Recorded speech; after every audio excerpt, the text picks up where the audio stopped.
Hello everyone, welcome to NGS Storm Division. We're here to cast Fun Sappers taking on Anti-Clown Association. My name's Jazzalene and joining me this evening is the wonderful Rob. Rob, how's your week going?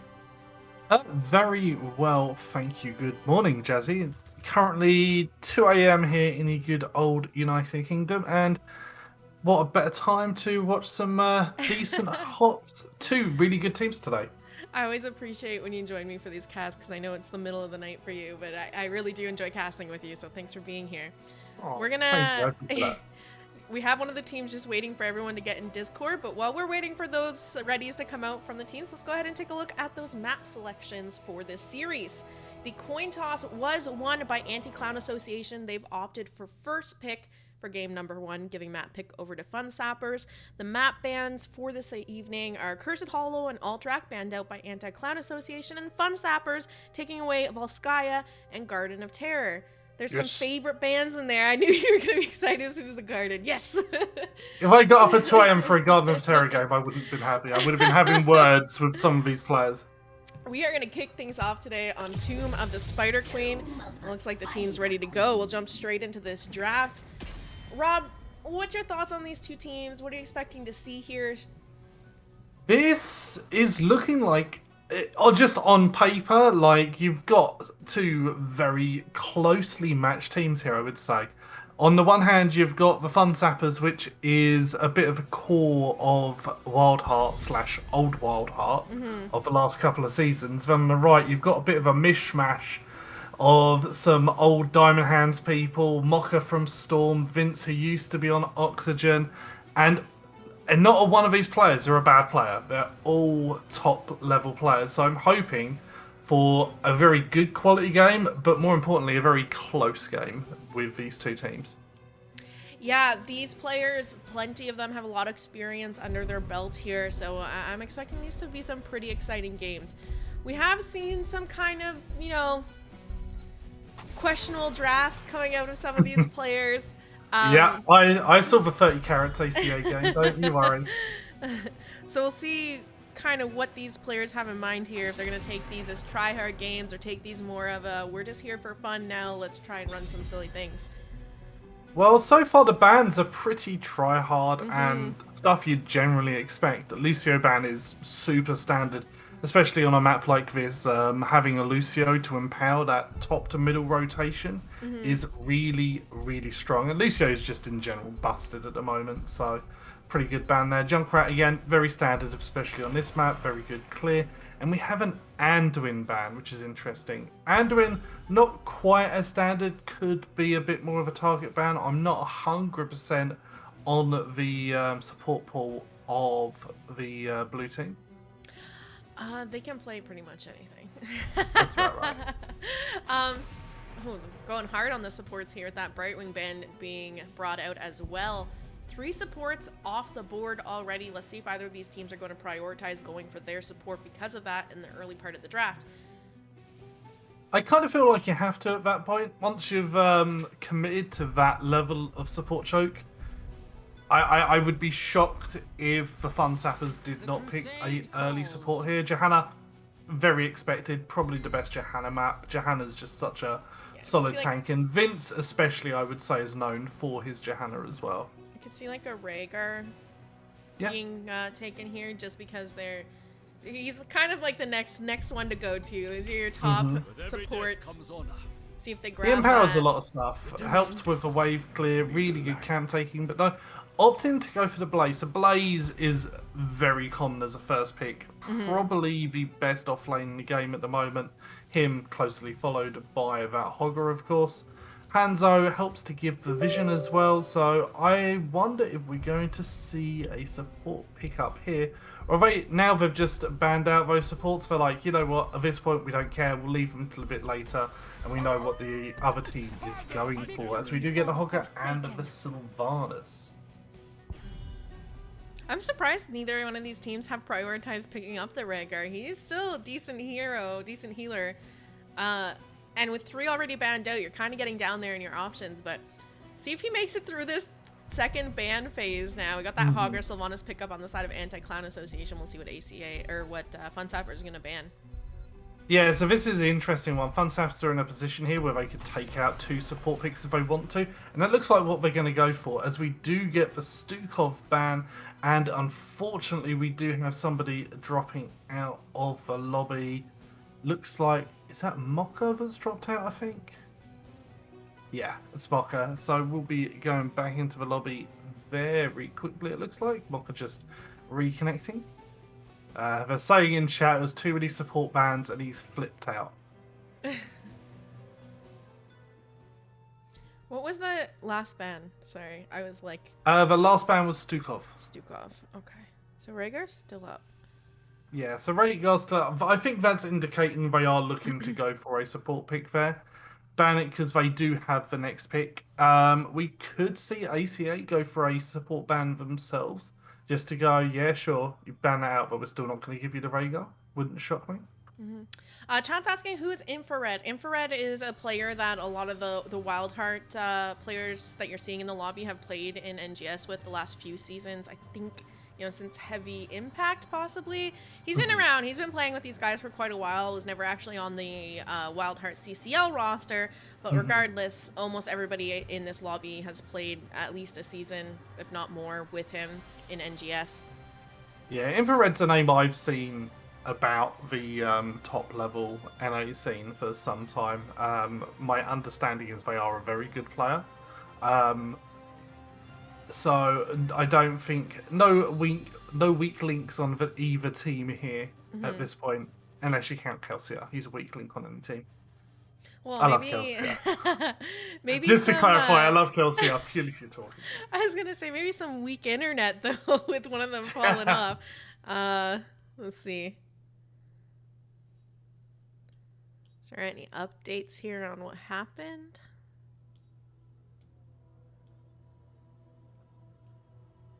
We got BSOD'd. Oh, blue screen of death. Unfortunate. All right, that's okay. Hopefully he's back. We'll get back into the draft. We're probably gonna have to run it back again, but that's okay. It happens. Yeah, computer problems are unfortunately a fact of life. So, but hopefully, won't be too long, and we'll be able to get him in very, very shortly. I'm curious to see where the rest of this draft is going to go with all these supports being banned out. Neither one of these teams have picked one.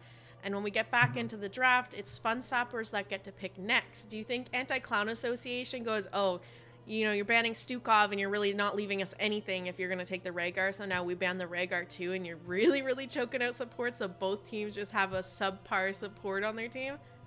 I wouldn't be shocked if they banned out the Rhaegar there. I think that's potentially...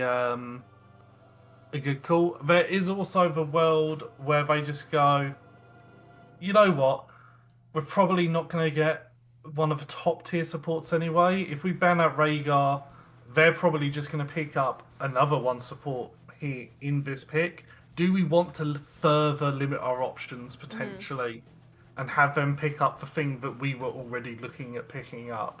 So there is a little bit of tactics to be played there about let it through, but have a think about the other one that you could go for. If I was in their shoes, I'd probably just ban the Rhaegar. I think it's the easier thing to do. I think this is a very good Rhaegar map. I think if you want to limit their wave clear a little bit, getting rid of one of the best supports for wave clear is a good way to do it. It's also a very important camp map, and Rhaegar is one of those heroes that's very proficient at soloing either one of those camps. Even with all of these support bans, though, there's still one support in particular that's up on the table that I could see Fun Sappers going for over Rhaegar, and that's the Malfurion. Weary Days is playing today. I don't know if they're going to stick to their regular rules. Sometimes they like to flex around. It really depends on how serious they're taking their opponent and how they're feeling on the day of. But Malfurion is a very popular healer for Weary Day to grab, so we could see that as well. And maybe they opt to just leave the Rhaegar up, leave that up. Maybe they take Melf, maybe they don't. Maybe they take Rhaegar. We got whatever else is left, and it's not that big of a deal. But yeah, Malfurions can be really good, especially in certain comps. I don't know if they'd go for the Tracer here because they've already got the Hanzo, because that would leave them with a very squishy backline. And very, very low But wave clear too. yeah, exactly. And But sieging. Yeah, it would be there, tricky. yeah, exactly. But there is a world where the Malfurion Tracer pick can be very, very strong. Hmm. Really does help to empower the Tracer because Malfurion can then just chuck a Q on the Tracer, kind of forget about Tracer a little bit, and go about his business with just spamming Moonfire.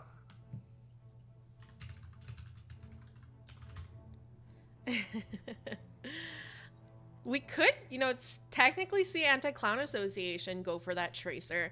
They have enough wave clear between Joanna and Sylvanas that they probably could get away with a Tracer if they wanted to Mhm. look at grabbing the Malfurion Tracer combo themselves. Um, we'll find out in just a moment because it looks like they're booting back up and should be here soon. We'll see how the rest of this plays out. You never know. You never know with these two teams. You really don't. So just having a bit of banter with the teams in the lobby. Is this a best of 3 or best of 5? This is a best of 5. Good to know. At least it's not best of 7. Okay, looks like we've got, yeah, Mocha has just jumped back into the lobby, so should be getting back into this draft pretty lickety-spit. We will be, I assume, under NGS rules, remaking the draft up to that point. No, I can't imagine there's any other way they'd do it. I would imagine the draft stays the same, but I don't know. I'd hope so. I don't know all the rules off the top of my head. So it should be speed running this draft pretty quickly. So interesting. Yeah, okay. A little bit of a merge of these two teams will be playing Heroes International qualifiers this weekend. Mason Blaze is going to be playing on the ACA team, minus Mocha and Yearboy, and with Jun as well, who's on another NGS team. Well, that should be exciting to see what all plays out this weekend. Yeah, a bit interesting to see how the merge of teams. ACA is a team that has changed rosters many a time over the seasons, but has always been one of those tippy top teams. So one of the reasons I was interested in seeing this match today. I'll say I didn't realise who was on Fun Sappers until like 10 minutes before this game started and looked at it. It's like, oh, oh, okay, it's basically Wild Heart. Awesome. Yeah. Yeah, this is kind of our roster from season 3. Minus Zergling plus Infrared. Zergling's officially retired, so I'm not going to see him around too much. Yeah, not a bad team at all. As we do indeed, as you alluded to before, see that Malfurion. And the Stitches. I enjoy a good Stitches Malfurion combo. Hook into root, if your Malfurion trusts to, is really, really strong. As we are going to see the Ana. That is interesting. Ana, Genji, and Sylvanas. I feel a little sorry for the Ana because I feel like the Genji and Sylvanas are juking so much it makes it a little difficult to heal them, bless. But potential for some blow up there with the Ana Sleep Dart. Johanna lacks a lot of engage until level 10, and Sleep Dart can really help to empower that. And we discussed it before, we do have the Tracer. Stitches helps a little bit with the wave clear. His W is very strong since they buffed it in terms of wave clear. But they're not the strongest team in the world in terms of siege, so... Yeah, I think, it's going to be interesting. Part of probably this Tracer pickup is they need to get something that can kind of get onto that Ana. I was would have preferred it to be, I don't know, some kind of melee to dive in with a Blaze perhaps into that backline. Because you really are missing a lot of wave clear here now. We'll pop on over back to Rob and I while we're loading in here. This is going to be a bit of a tricky game here for Fun Sappers. They, first of all, are going to have to play off these hook root combos for the kills, but they're not really having any of that burst damage to secure those kills. It's a lot of poke and sustain with Tracer and Hanzo. We'll see if they can get the kills fast enough, or if whether Anna's just going to be able to heal them up through it. Again, getting onto Anna is a bit of a problem. When you have Stitches as your front line, you're trying to play off these hooks, so that's probably why they felt safe drafting her at that point, and why Fun Sappers felt forced into picking up the Tracer here. Yeah, it should be pretty difficult to hit the Anna with those hooks. What I'm looking forward to seeing is some Gorges are going to get blocked by that falling sword from the Johanna. It's always a fun bit of tech to see. Yeah, we saw that quite often towards the end of the CCL season. A lot of falling swords to counter Gorge hooks, and it worked very, very effectively. So, see how it plays out here. Jump into the game. We got the Fun Sappers on the left-hand side, Slug Hunter on Blaze, Weary Day on Malfurion, Mason Blaze on Tracer, Tremor on the Stitches, and Infrared on Hanzo. And on the right-hand side in the red, we have Anti-Clown Association. We've got Filth on the Genji, Mocha on the Ana, Vince on the Johanna, Kelsia on Sylvanas, and yeah, boy, on that Hogger. What's going to be difficult here for Fun Sappers as well is they pretty much have to secure an objective to be able to siege down any of these structures. Tracer, Hanzo, not really going to do too much on their own. So, the interesting thing on that, though, is Anti-Clown Association have reasonable siege because of Sylvanas. Their anti-siege isn't that great.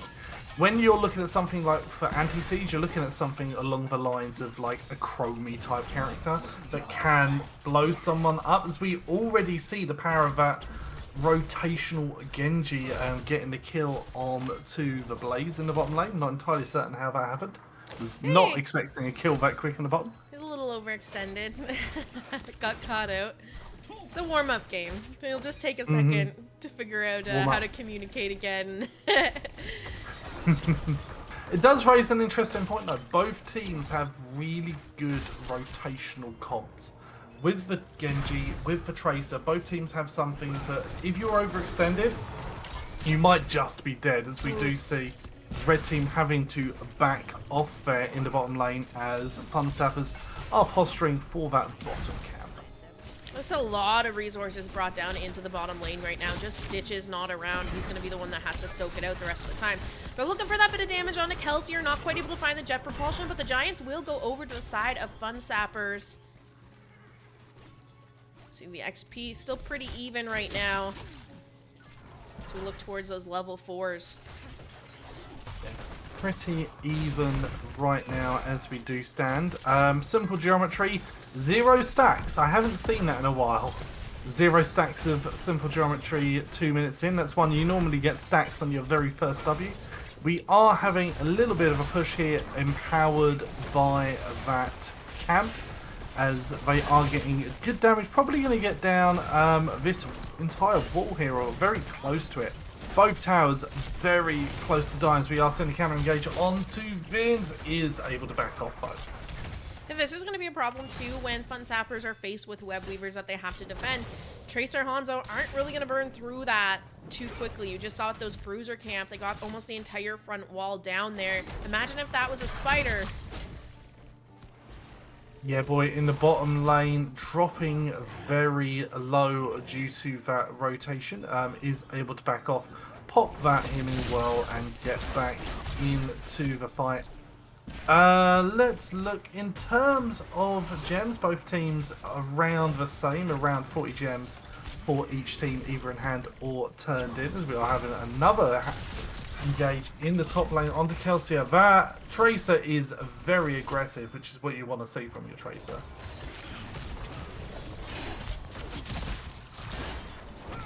Seeing Anti-Clown Association just pulling slightly ahead on that experience. They do have that better wave clear. They got that wall in mid almost down here. It's nothing that Fun Sappers can't make up for. Yeah, I think we're going to see that middle camp taken off cooldown for the Anti-Clown Association. Try to push in, as they do get the engage onto Anna. Any engage onto Anna is a dead Anna, as she does fall for the second kill of the game. This hopefully should give a little bit of space to Fun Sappers to look at getting those turn-ins in. Tremor currently holding 29 of those gems, as he is able to get them in. have Mason covering the bottom lane right now. Blaze coming back. Ooh, nice little stun connecting on. Yeah, boy's trying to get it enough damage, but Mason's going to be able to get behind the wall. Yeah, boy needs to be a little bit careful, quite low, and if there is a rotation onto him, not going to be able to do too much about it. Is backing off a bit. Slug Hunter going in ham to try and zone him out so Weary Day is able to turn in his gems. Only 5 gems needed. Oh, that is going to be a kill onto Yeah Boy. However, somewhere else, he had a kill onto Hanzo and Stitches. Jesus. A 2-for-1 trade right now. Nice big group coming in, slowing down that rotation. But Mason's incredibly low. Weary Day also quite chunked out. Is going to have to back up. Slug Hunter the only one healthy here, and there is turn-in up and available for the side of Anti-Clan Association. Vince turning in 29 gems right now. Not quite what's needed to get the turn-in. Kelsier has another 10. That'll bring him to 44. Both teams not needing much. Who has their gems? Oh, they lost gems on that kill from Hogger, so they don't have enough to turn in anymore. Yeah, but yeah, I'd say they don't actually have enough, so need to pick up a few more gems as they are doing a good job delaying Mason Blaze turning his gems in that bottom lane there. Looks like we've got a bit of a scrap though in the top lane. Stitches zoning out the rest of that team. We'll be looking for a hook very shortly, I imagine. In the meantime, we do have that turn in and a bit of a fight over the bottom cap. Nice jet propulsion catching Sylvanas. Yaboy trying to set up on this camp. Finishes it off, but is left alone here. Goes for the knockback, but it's not enough space created. Slug Hunter able to stay on that point, and the Siege Giants will go over to the side of Fun Sappers as Web Weavers spawn in for them. Yeah, pretty much worst case scenario for ACA. They're having the turn-in and the camp go against them. That bottom push is going to be heavily empowered right here. Blaze actually not too bad at hitting buildings either, so this might be the lane that gets the most done. You have Got Filth and Yaboy down here for the defense, but Yaboy already incredibly low. And Slug doesn't really seem to mind what Got Filth's doing here. Got one of the towers down so far, and those Siege Giants are still around to assist on this sieging. Yeah, going to be a really strong push here. Both Siege Giants still up. At the very least, I would expect this to get down that entire wards. We do have engage and a kill onto Sylvanas in that top lane. A nice X strike to get out of trouble there, Godfield. Good job. All forts managing to stay up for now, but the walls I think have all fallen down at this point.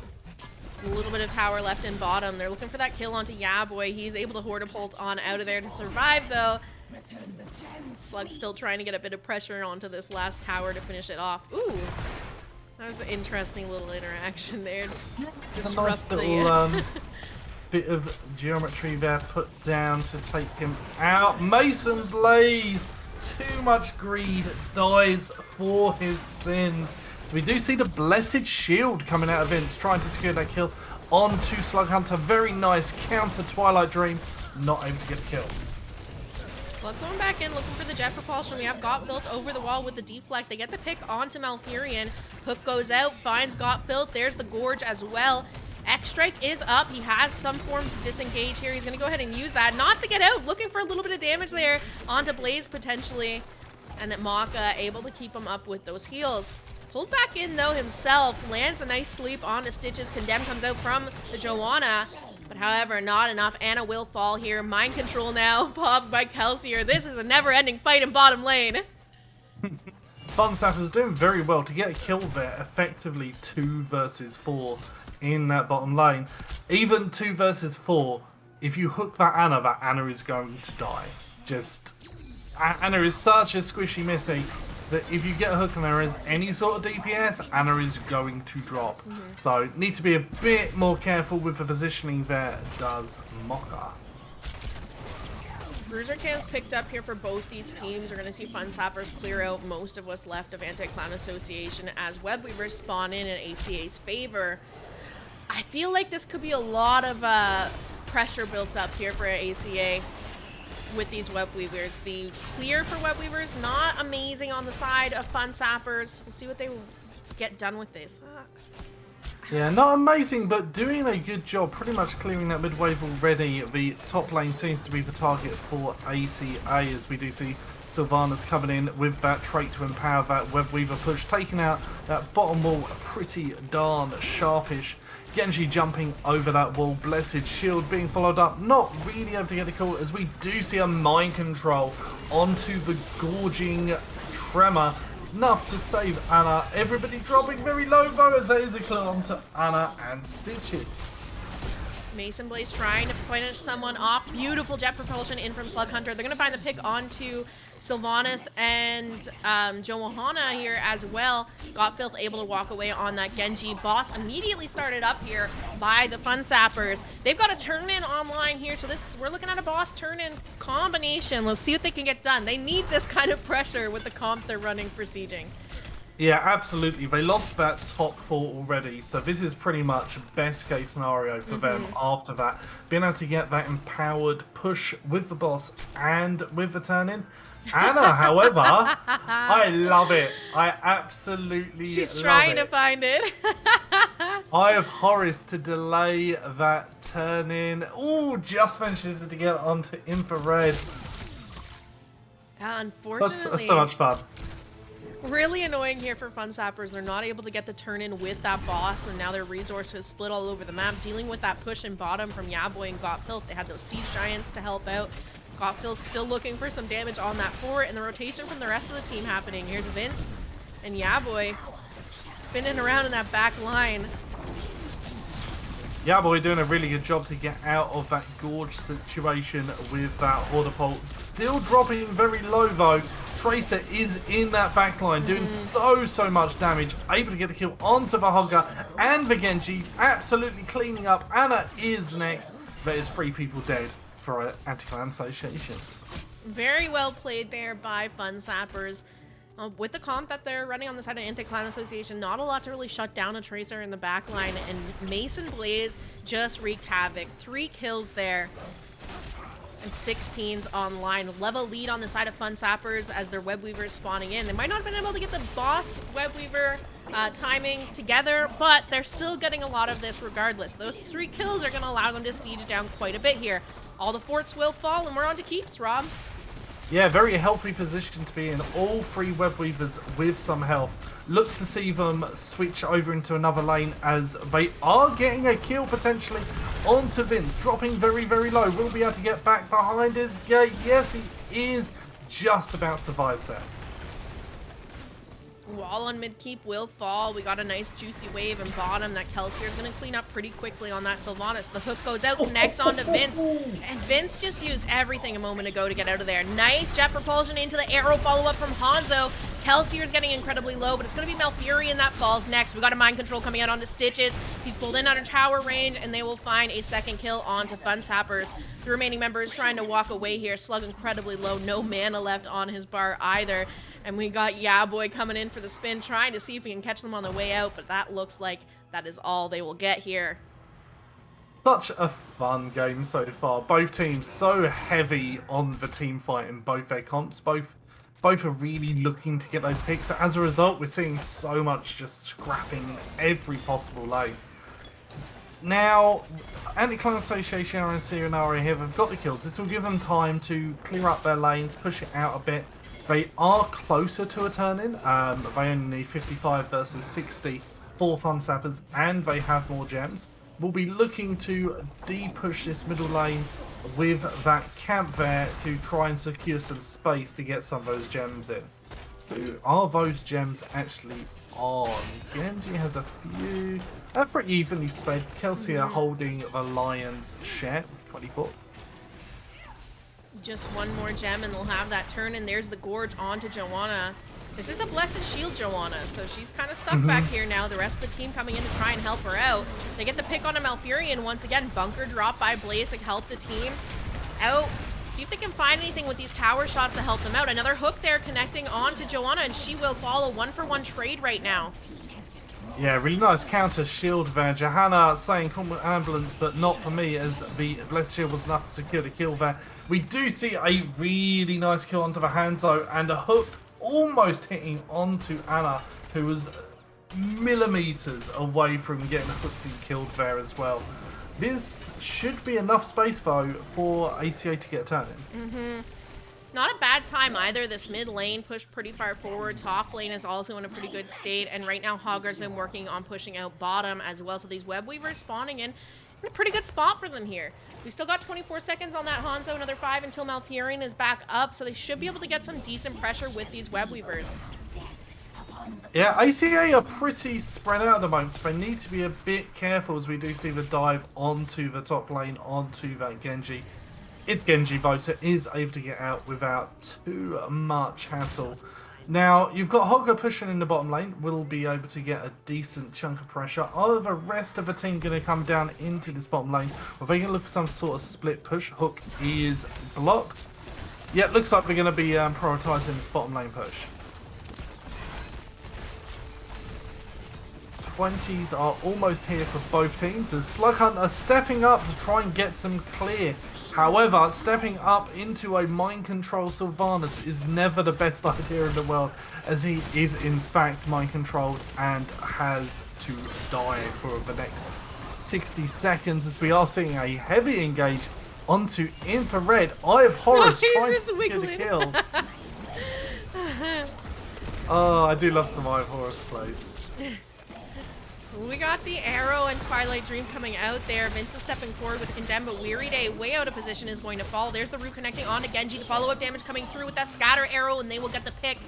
A 2-for-1 right now in ACA's favor as they look to retreat. And all the keeps on the side of Fun Sappers still technically standing.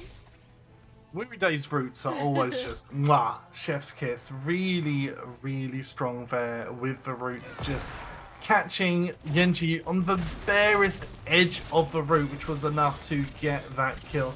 They are pretty close to a turn-in.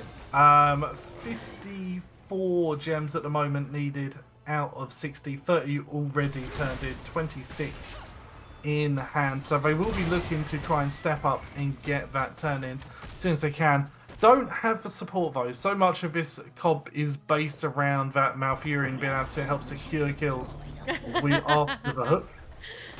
Anna just used Eye of Horus to finish off the structure. The bottom keep. You know what? I didn't realise that Eye of Horus could do structure damage. Okay. The more you know. I never really think of it as a sieging tool, but yeah, I guess in this scenario, I wouldn't consider it one. We got the boss pulled here by Anti-Clown Association. This is kind of risky. All of the members of Fun Sappers are up to contest this. It looks like they realize it's kind of risky themselves. In fact, created enough space here for Fun Sappers to get a turn in. However, they are caught out here. Weary Day jumping into the bunker for a bit of protection. See if they can find the damage they need to turn on to ACA right now. Tremor in some trouble, goes for the Gorge on to Genji. He's going to immediately go down. A 1-for-1 trade now, right now. Stitchers for Hogger. Jet Propulsion out on Slug, but it doesn't quite connect. Yeah, 1-for-1 exchange there. I don't blame Anti-Clown Station for wanting to back off there. They are defending a Web Weaver turn-in. Losing 1 is still defendable. Losing 2 and you're suddenly in a lot of trouble.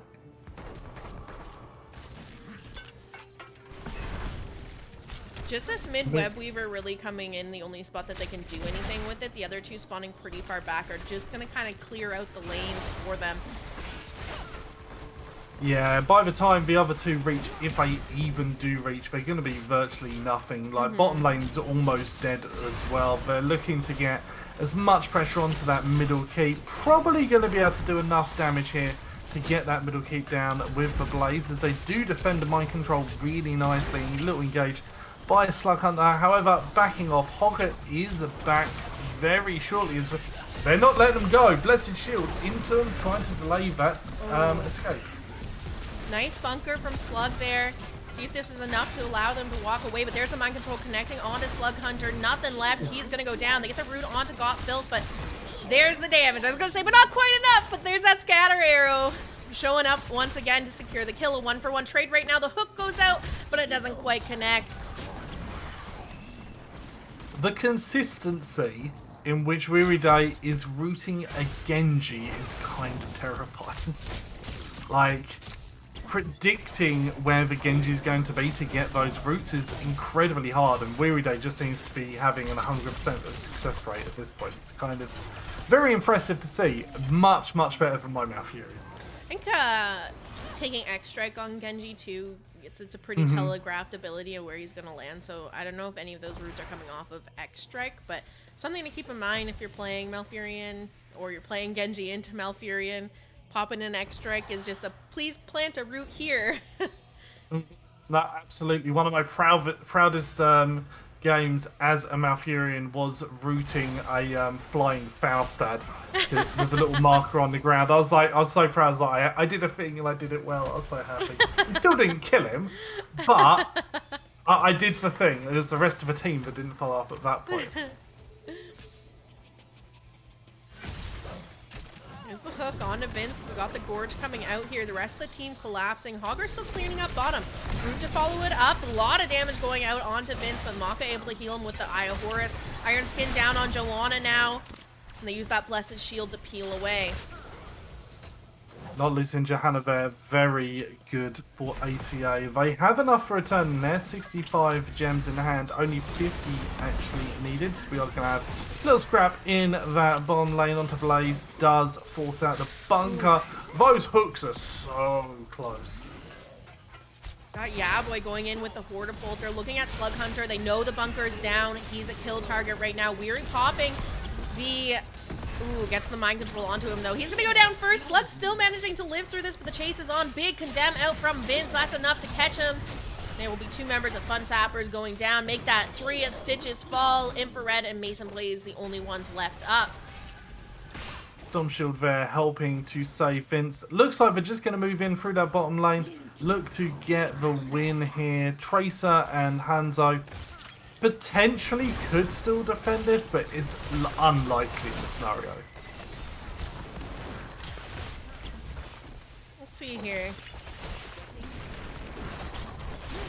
They're trying. Tracer is in that backline, but the damage isn't going to be enough. We do see the arrow popping out to delay them a bit, but that core's dropping too low. Way too quick, Jazzy. I think this is map number 1. Looks like ACA will be taking game number 1 of this best of 5 series. GGM, well played. This is a close one, though. What makes me excited for the rest of these matches. Very close. 16 to 17 kills in favor of Anti-Clan Association there. So a very high kill game, but as you say, a very close game. I think we're probably going to be going to a 5-game series here. I'd be shocked if we didn't, with how closely matched these teams are. This is what you want.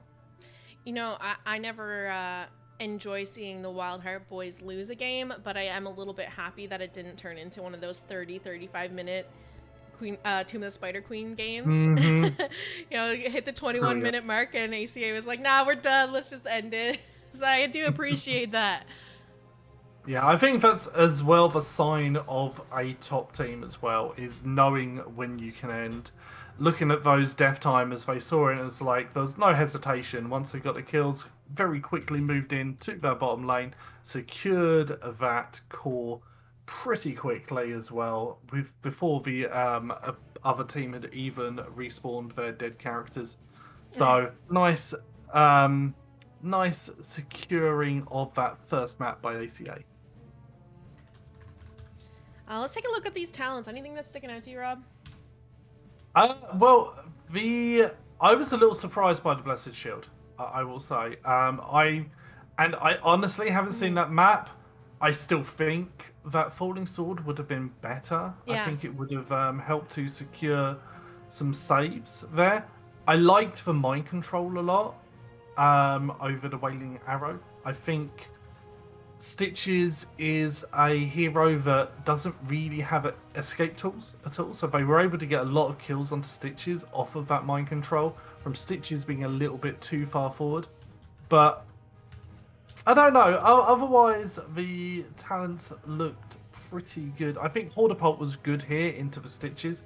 Generally, I prefer the other ult for Hogger, because it gives you a little bit more engaged, but I think in this scenario it actually worked really well and he got some really good value from it. All right, we're getting ready here to go to game number 2. Let me quickly just update my overlay for you guys and I'll tell you where we're headed.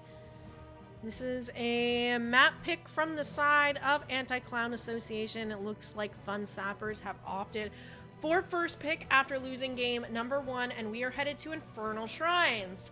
you're just tuning in and you missed that first match, we played it on Tomb of the Spider Queen. That was a map pick from Fun Sappers, where they ended up losing Anti-Clown Association, kicking the series off 1-0.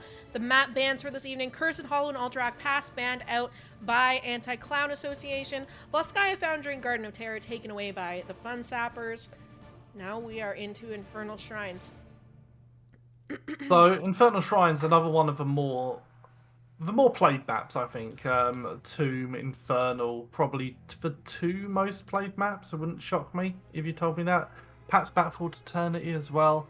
Infernal Shrines, all about that shrine control. This is not a map where you can really ignore the objective past potentially that first objective. You do sometimes see teams just opting to go for the split push instead. But you get, as a result, some interesting picks on this map. Stuff like the Alexstrasza, stuff like the Diva, stuff that's getting you a little bit of a shrine control. So stuff like Diablo, again, very strong here. Anything that can fight around that shrine location. Absolutely. Hogger obviously is the first one that always comes to my mind, probably a lot of others, especially at this level of play where they know how to set up those lines. So then you're looking at, Hogger Tychus trade-offs, or you're taking both of those to deny the Tychus. We'll see how this one plays out. We're still seeing the Junkrat priority ban. No surprise, he's incredibly annoying and great at so many things. 100%. Very good again on this map, just poking away that shrine with that AoE damage. Random fact, Kelsier is the one who taught me how to do the infinite spin on Hogger on this very map. I sat down with him in a Discord call and he just was talking about and showed us how to do it. I was like, oh, it's actually really easy to do. Yeah. Which kind of... Honestly, it makes me more shocked when you see, like, last season CCL, someone like Wubby just being so bad at it. It's like, it's actually not that difficult tech to do it. If you guys haven't watched the videos on how to do it, I think Whisper put a video out. Kelsier, I'm not sure if did Kelsier make a video, or did he? I believe he did. I believe he did. I know Kelsier was a big proponent of it for a while. Some time ago. I'm reasonably certain he made a video of it. But yeah, it's to be fair, it's not hard when you're watching a video of someone explaining how to do it and you're not in the middle of a fight and on an objective. Absolutely. And in the no pressure moments, yeah, sure, it's easy. Yes. Yeah, 100%, which is why I always like to get to the location nice and early so I can try and set up like even a couple of seconds before they spawn. Just get it set up and just, like, shout at one of my team members, yo, activate the shrine. I'm hard I'm already spinning here. Now can you also walk them over into my spin? yes, please. Exactly. We do see the Hogger first pick from Slughunter. Slughunter, a very accomplished Hogger as himself.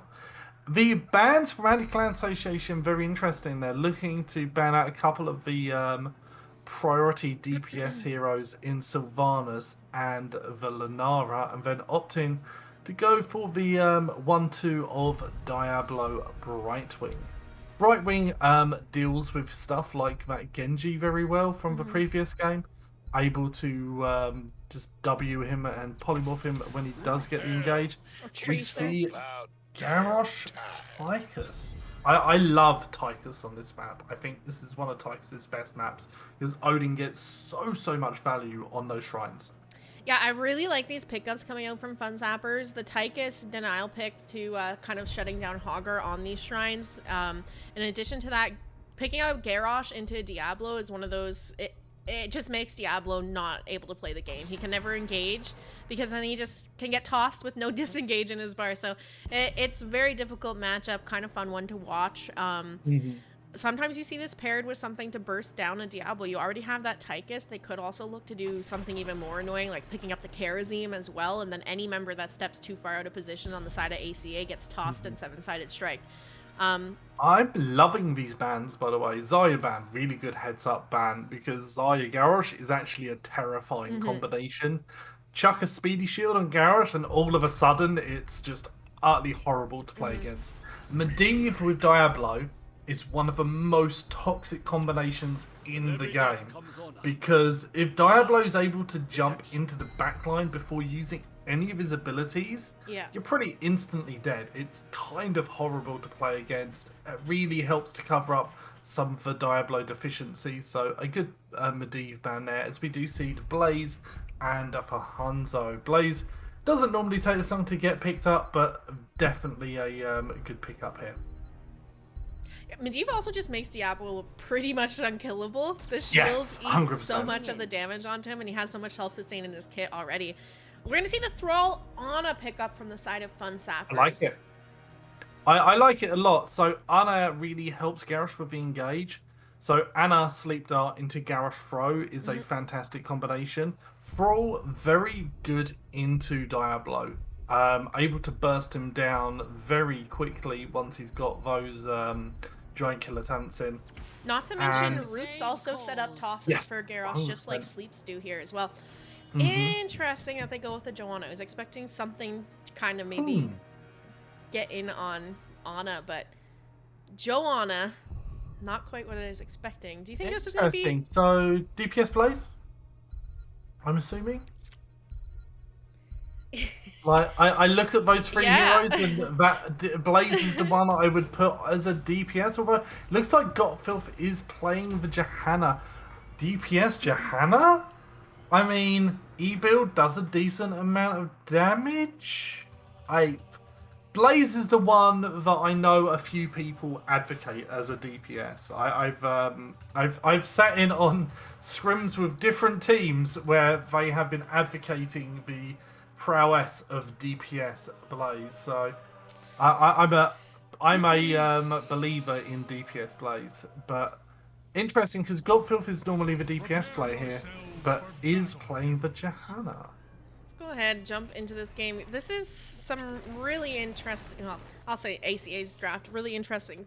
You know, why not take this time to experiment a little bit? I don't know that I love it. I mean, you already have quite a bit of tools on the side of Fun Sappers draft with the Thrall, with the Tychus, to deal with this heavy of a front line. So we'll see how it plays out here. What's your thoughts? Which draft are you favoring? I definitely prefer the Fun Sappers draft. A lot of this is going to come down to Kelsey Hanzo. Kelsey Hanzo has so much protection here. Actually opting to go for auto attack build as a result should be putting out some massive numbers here. If he can, potentially they can make this work. It's a lot to ask for, and he's playing very aggressively there. So much damage onto the Diablo there. The power of Tychus just presses D and Diablo's health pool gets melted.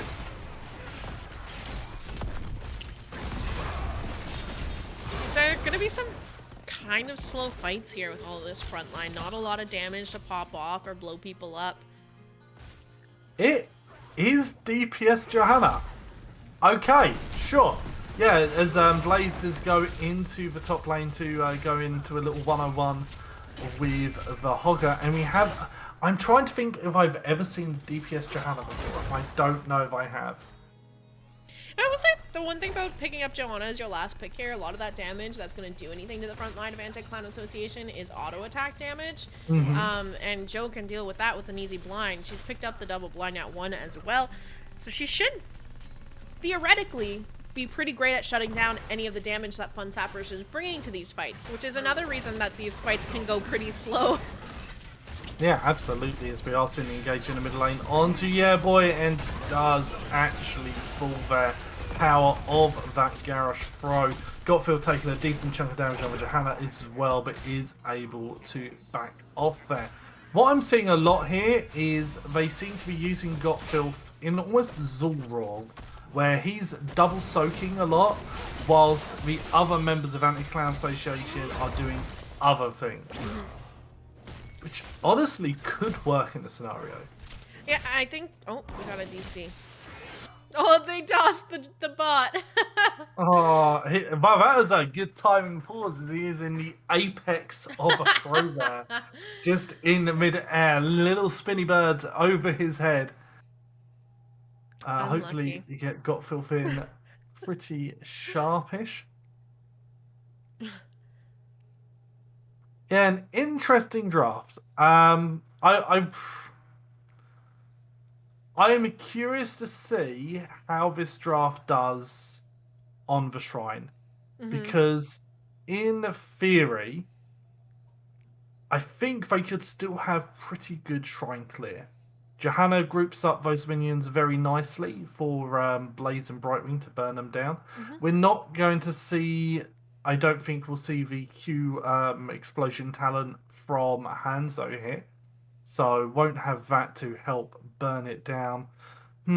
I just look at that Fun Sappers side and it has so many things that I love to see in a comp.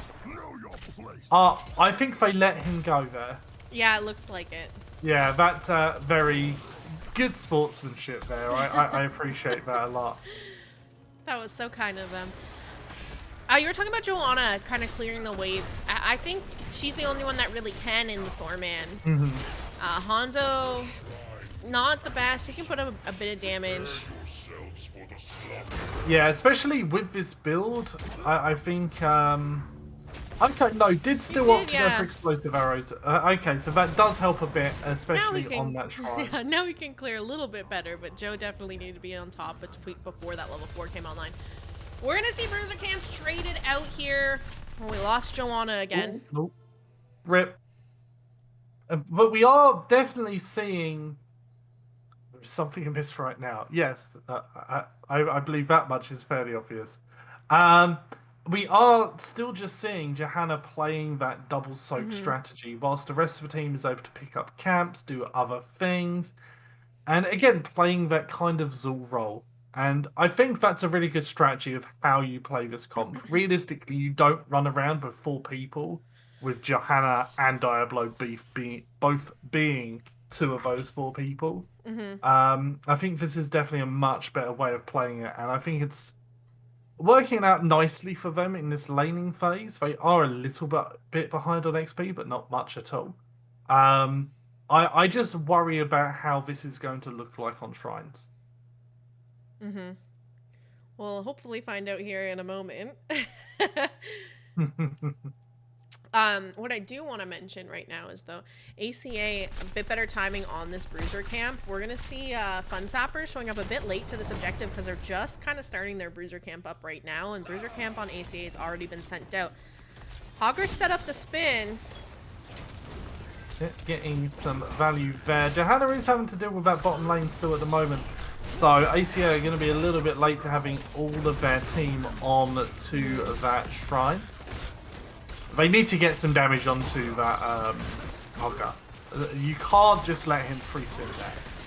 I don't know what damage they can really get onto him, though. Hanzo needs to be the one to step up, and the rest of the rest of that front line, they don't really interact with him because they're just, CC heavy kind of players. They are gonna take a look at Infrared though, and he's gonna be caught out. Split from the team. Tremor trying to come down and help. Weary Day as well. We're sitting at 23. The skeletal defenders needed. Oh, that spin actually wasn't quite as perfect as we maybe thought it was. Well, to be fair, the spin had been going for quite some time, so it took a little while for it to actually come apart there. Important to note, Redemption got stacked up to 12 for Hanzo. Extra 50% attack speed. That is such a big boost to Kelsey's DPS there, and he's going to be able to start burning people down if they step up. Red team has summoned a mortal punisher. I love we do finishing Redemption on Hanzo. I always feel like his auto attacks are so clunky and slow when he finishes. Like, this is how I feel Hanzo should always feel like. I definitely feel that, as they are burning down that middle wall pretty quickly. For first punishers, they got a decent amount of value. Getting about half fort down on the first punisher is a very good first punisher. Yeah, unfortunately, before Odin is up and stuff like that, these pre-10 fights, not a ton of defense here for these punishers. Tremor is actually getting caught out. Got the collapse from Yaboy, slowing him down with the jet propulsion. They're going to get the pick. Hogger's coming in with the spin to try and finish off Kelsier, but it's not enough. Slug Hunter now caught out of position, and he will go down next. A 2-for-0 in favor of Anti-Clown Association. Yeah, Kelsey are doing work on that Hanzo. 16k damage already, out damaging even Tychus against 3 tanks with very large health pools. So doing a really good job. This is what I like as well. You get the kill, you've got a cap, instantly let's get down that middle fort. Start to get some of these structures down, open up the map for anti-clan association. Level 10's now coming online. We got Diablo picking up Lightning Breath, Blink Heal from the Brightwing, Bunker from Blaze. Ooh. It's going to be Dragon Strike for Hanzo and Falling Sword on the Joanna. I like it. I like the Dragon Strike there, especially on this map, as we do see Brightwing having to phase shift in. And speaking of, we are going to see that Dragon Strike zoning out Slug Hunter as they are fighting under this fort. Slug Hunter should be able to just get away. Oh my goodness, he wiggled and wiggled and wiggled and managed to walk away. They're gonna get the pick on Vince. A lot of damage taken to their top fort here. And there's Tremor with the toss-in on Joe. Iron Skin's gonna come out, as well as the Falling Sword for the disengage. Another stun on the way out, but no tosses. That's gonna be the rest of ACA starting to back. That is a scary back there, yeah, boy.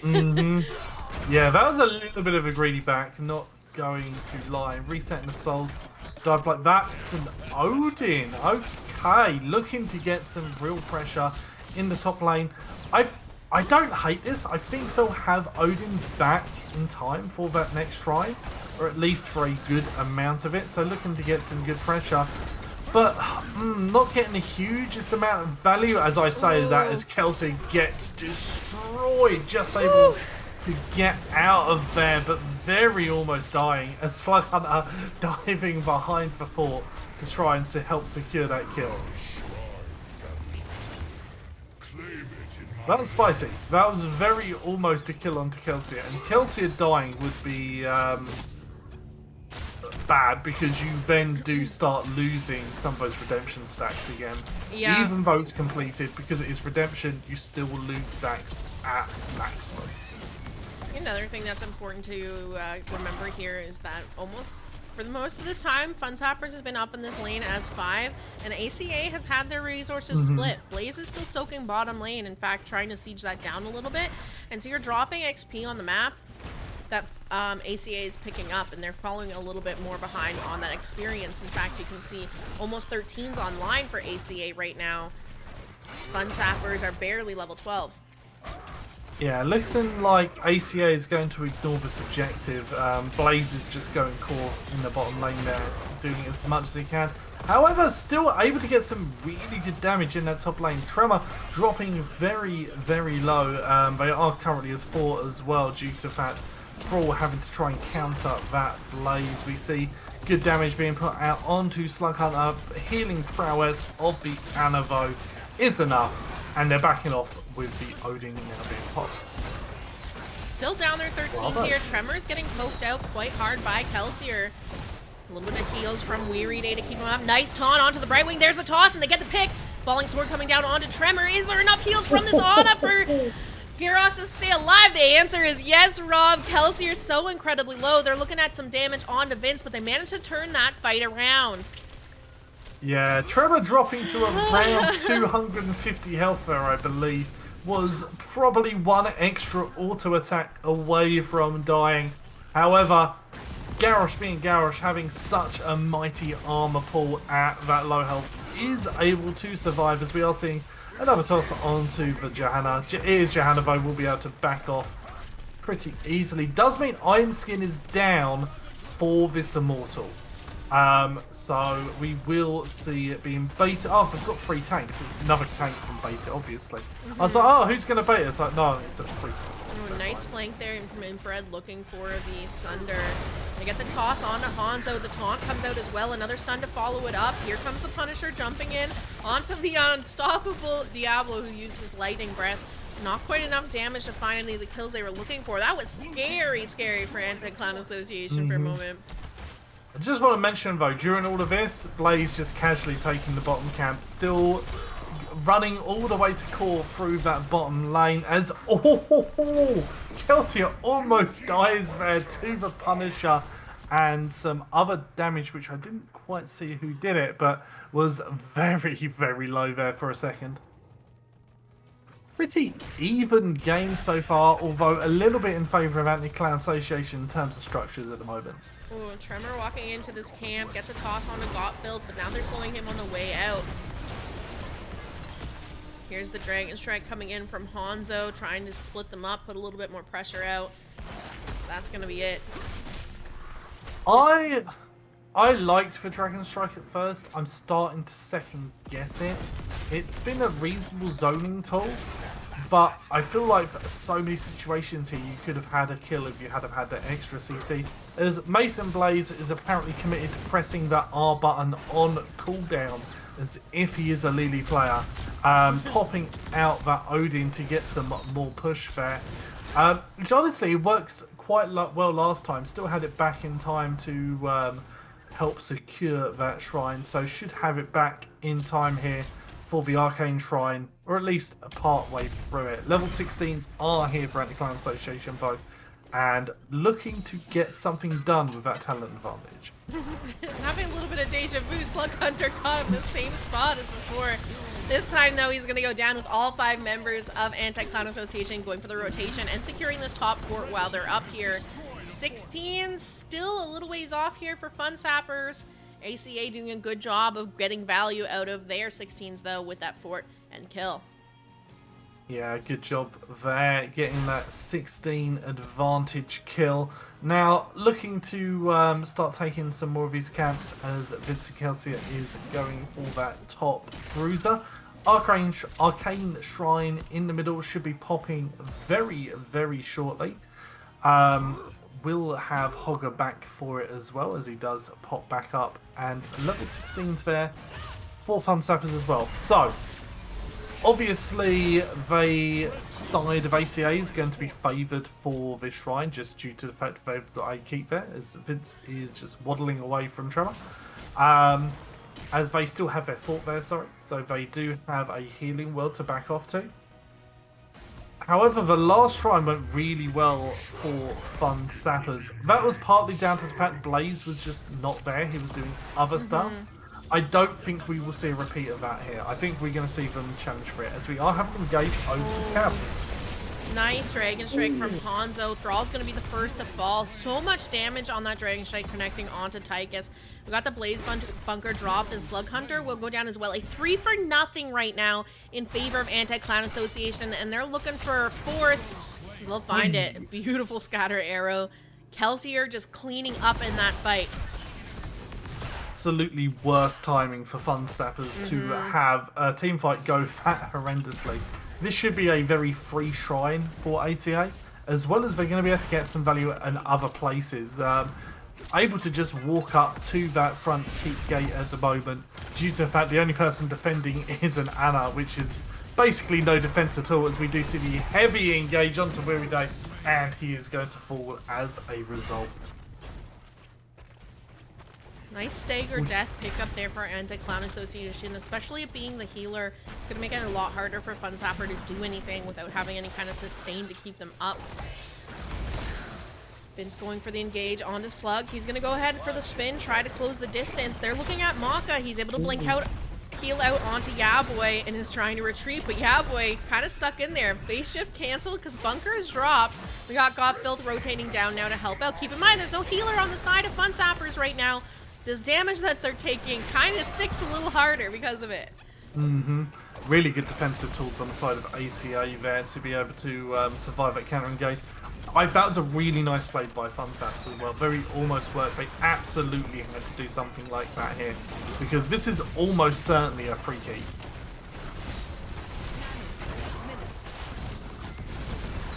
Three levels down now on XP on the side of Fun Sappers, trying to defend this Arcane Punisher pushing in. Punisher's melting, but so is this Keep, Rob. Yeah, actually doing a really good job there. Keep is going to fall, but they do lose the Garrosh as well, and all of a sudden, this is going to be a core defense. Having to back off Janna, engaging with that falling sword. Really nice knockback. Almost getting a counter kill onto that Johanna. Ooh. Maka making some nice plays to keep Joe alive. They're still looking for more. Sunder comes out on the Thrall. Got Blaze rooted, but Infrared taking quite a bit of damage and backing off to base to get healed up. People are dropping so low here, but not quite falling as we are seeing Clan Association looking to back off via that bottom lane. Really good damage being put out to Blaze. Does Blaze fall? Yes, he does just about. And all of a sudden, they're on the aggressive. Fun Sappers trying to chase someone else down. Mocha can't stay too long. Does have to blink heal away there. That was a pretty good turnaround for Fun Sappers.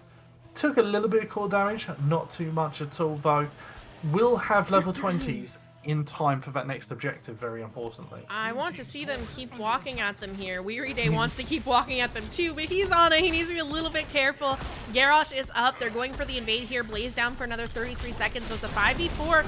Still no 20s, so that kind of evens things out here. It's still a scary spot for Fun Sappers to fight in.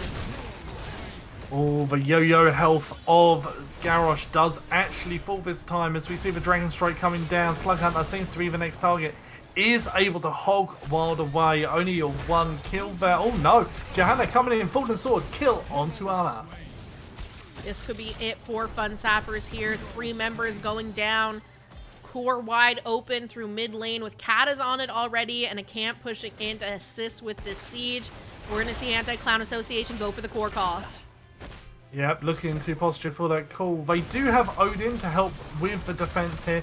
There is a camp there also, though. Looking to get the kill onto Kelsey. Kelsey's the one you want to kill here. Infrared might die in a counter, though. Yeah, that's almost certainly that. Mason's still up for this defense. Garrosh up in a few seconds, but it's over. This is ACA on the core, taking game number 2. Slowly but surely. There we go. Yeah, man. Kelsey's damage was so strong there, as you would expect in that situation. Not actually dying once that entire game either. Able to play very aggressively with the triple front line defending him. I will say Mason Blaze played very well that game also. I really liked the more unusual Odins getting a little bit of push pressure. I think it was really valuable. But in the end there, ACA just did better with the openings they got, was able to secure more structure damage, more push, and just opened up the map, and it kind of snowballed from there, Jazzy. I was really surprised how easily they were able to get kills here. I mean, look at this, 4 to 15 in kills. I think he has so many tanks on their team, it would be a little bit harder for them to be able to pump out the damage needed to find these kills, but it wasn't an issue at all for them. They had so much CC on their side that it might have taken a little bit, but they were able to lock down targets enough for Kelsier to just dump damage. Kelsier, by the way, amazing. Amazing plays on the Hanzo here. Yeah, really strong. I think quite telling is the difference in healing numbers as well. 58k for Anna versus 105k for Brightwing. And I don't think that's because Weary Day played poorly necessarily. I think it's more the fact that when ACA were getting kills, they were really quick kills. Whereas on the other side, you saw a lot of the tanks kind of dropping low. But because of the great defensive tools they had, it gives Brightwing enough time to be getting those periodic heal ticks in. So just works out really nicely for them. An interesting comp I wouldn't have expected to work. Please don't play it in Storm League. This worked because the players are fantastic. You are not people in Storm League. I don't know, try it. Maybe it'll work. Yeah, maybe try it. Who knows? Perhaps they hit next Heroes Lounge Good match. luck finding 3 people that want to tank. That's really the reason you won't see it in Storm League, though. No, it's very well played. Yeah, it's a fun comp. I always enjoy seeing like different comps like that you wouldn't normally. Did I ban this Mr. Casters? Nope. Okay. Just sorry, talking to Kelsey in the lobby. Apparently they forgot what maps they banned. All right, I'm not in the lobby yet. I didn't know it was up.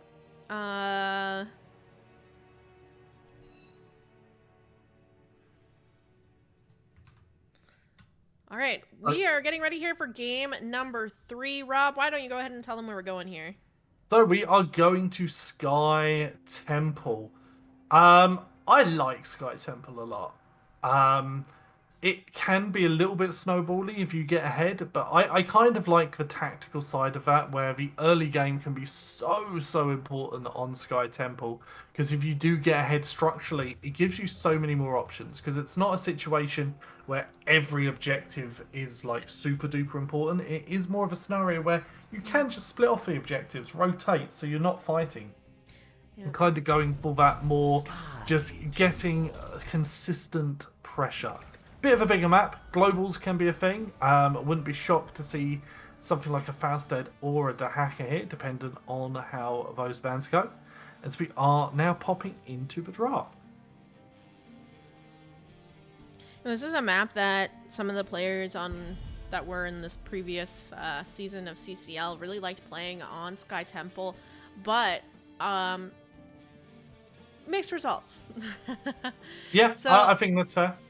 So we'll see how this plays out here. This isn't the same roster, keep in mind. This is half of the same roster.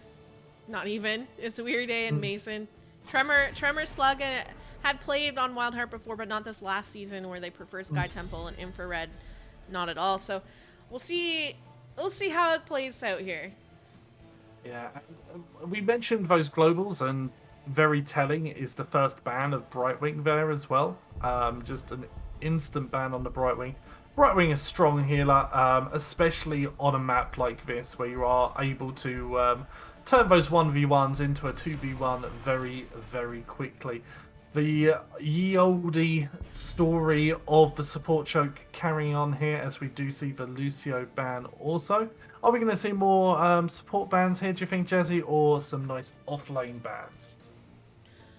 It's hard to say. This evening has been let's ban out all the supports for the most part, so it wouldn't be surprising to me if we saw more support bans here. But it's going to be the Joanna, which is fair enough. That's something that Anti-Clan Association have played in both their matches now. Technically a DPS ban based upon the last game. Yeah. Yeah, I don't mind the Johanna ban there at all. Johanna is just a very strong tank. I don't think there's ever a bad situation to pick Johanna in as a tank, so just very, very solid. Sylvanas, I think Sylvanas has overtaken Junkrat as the most popular damage. I will fight to my last So breath. not a shocker to see the ban there. A nice early Rhaegar pick. Not wanting to wait too long on that support pick. I like an initial Rhaegar pick as well, because I feel it doesn't show anything about where you're going with your draft. It's just something very solid that fits into a lot of different draft styles. Yeah, I agree. You know, nothing too wrong with a Rhaegar pickup. You're not saying, oh, your Malfurion is like, oh, maybe they want Tracer, or you know, certain picks like that kind of show your hand a bit. But Rhaegar, he's just a pretty standard healer. He's gonna bring your cleanses. He's gonna bring okay clear on camps and waves as well. Ancestral at 20 is so good too. Oh, so good. It makes me angry when people take it and the team isn't stacking for it. Because you really should be. I saw it in one of our CCL games and I flamed the guys for it. It's like, you easily could have all gotten like 30-40% of your health back there at that point. Why didn't you?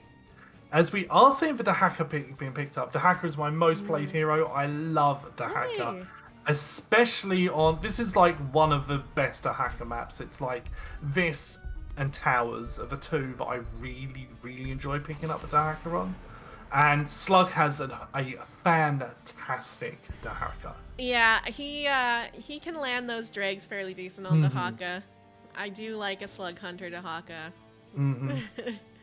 It's very, very strong there. As we are seeing the Nubarak ban, a little bit of a tank, well, not quite a choke, more of a tank narrowing, because there was still some good choices left out there. Could potentially see the Garrosh again. Less likely, I think, into the Muradin. Diablo is still up and available as well.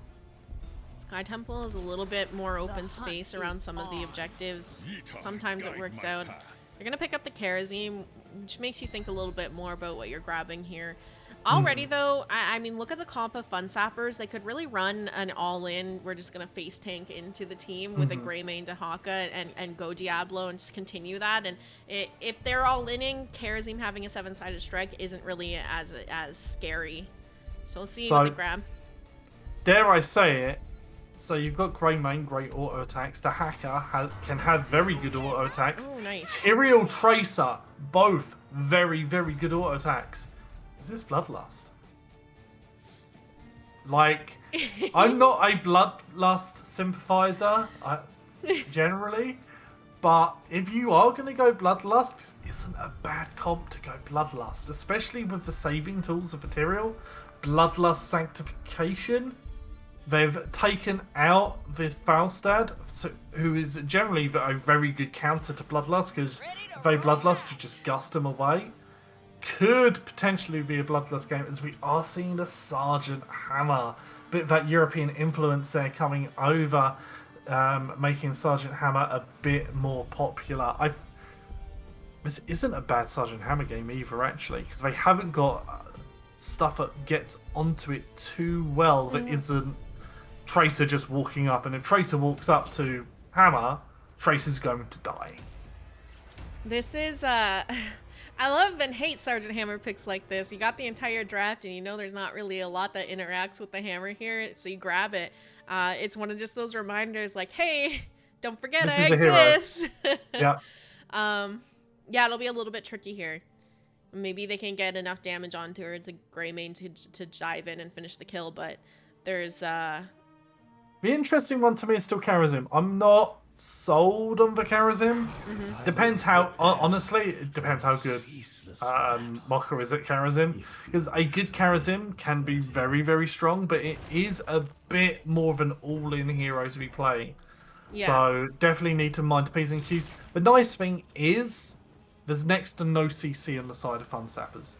So Karazim can kind of dive in pretty free, as long as you're not getting tongued by the Hacker. That's basically all you have to worry about. 5, 4. I think this is going to be a fun one. 2. Yeah, or maybe I'm not. Maybe we're just going to see Anti-Cloud Association run around the map and see structures and never fight, but... I'm fully predicting a Bloodlust here. If it is not a Bloodlust, I will be disappointed, and DMs will be sent to Slug Hunter after this game. Seeing Gotfilth positioning in that bottom lane nice and early.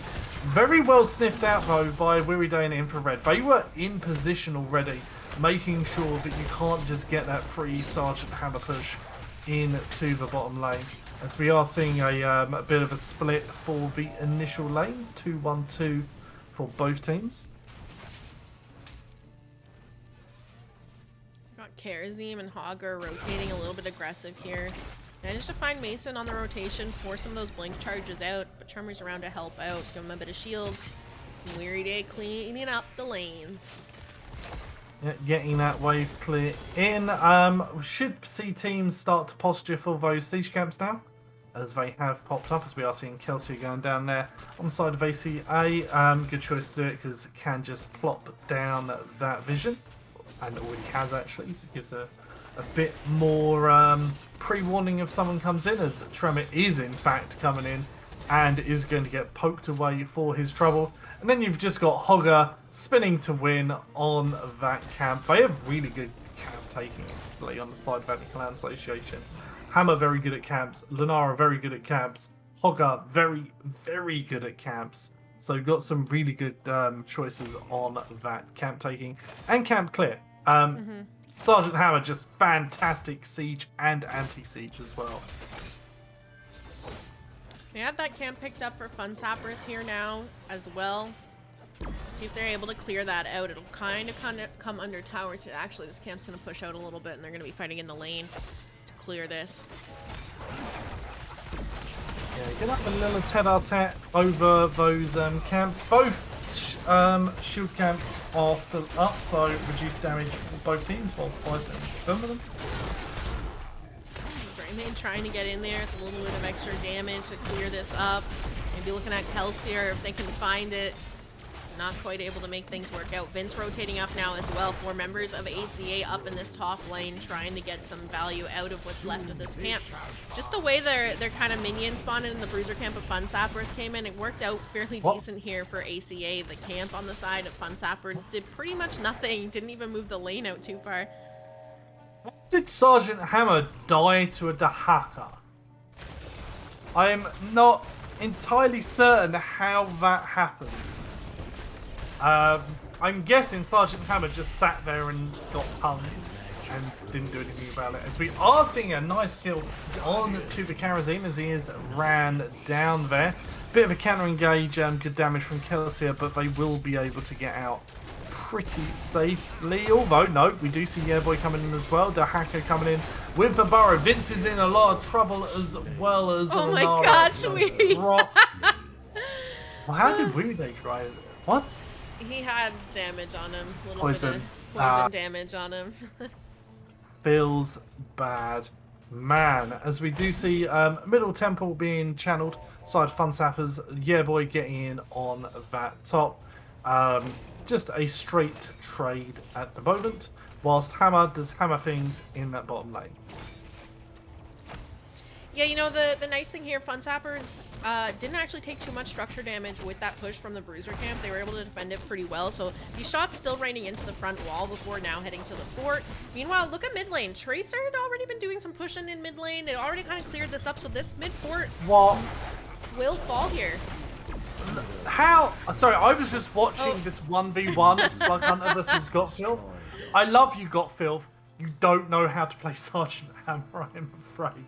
Because I'll say that was very well played by Slug Hunter as well. Slug's trying to find... Just spending all that time finding the wisp, sorry. Checked every bush but the one it was in. I enjoy a good bit of wisp macro. It was always something I used to enjoy watching Hasu. He was always very good at it. Just like dodging skill shots with wisp was amusing. But no, that's twice now. The hacker has just 1v1'd Hammer. Well, Slug's just that good. That shouldn't be possible. Like, Hammer shouldn't be letting... I'm the hacker main, and I'm telling you that should not be possible. Apparently, Slug's just much better at the hacker than I am. As we are seeing Copfilth backing off there. I think it's a little bit because... with the new Hammer tech, people generally go for the level 4 heal, which gives you 10% heal whilst in siege mode. You almost just want to stay in siege mode instead of trying to run off and then go back in after the CC ends. Because you want that extra heal whilst they're trying to fight you. Because I think if he had done that, he probably wouldn't have been able to kill him. But instead he kind of does the half and half, drops a bit low, doesn't then disengage properly, and all of a sudden Slug Hunter's like, ooh, tasty treat. And we've got a set dead Sergeant Hammer. Hogger rotating up to start the bruiser camp in top for ACA, and nobody's going to be doing it on the side of Fun Sappers. Allow that extra pressure in bottom. Fun Sappers in turn trying to look for some kills in bottom before objective comes in. 15 seconds until it arrives. I'd like to protest that is ancestral healing. There is no bloodlust. What the hell? It's hard to deny the ancestral heal though. Ooh, it does get a lot of value. Here's the Sanctification Force out on Tyrael, though. They're looking for some damage onto Vince. Nice BFG out from Godfield. Not quite enough to finish off anyone on the side of Fun Sappers, though. We see them back off a little bit. Mason Blaze chunked out. Tremor, bit of health off his bar as well. But there's the heals coming through now from Weary Day. Temple, though, controlled for the moment by Anti-Clown Association.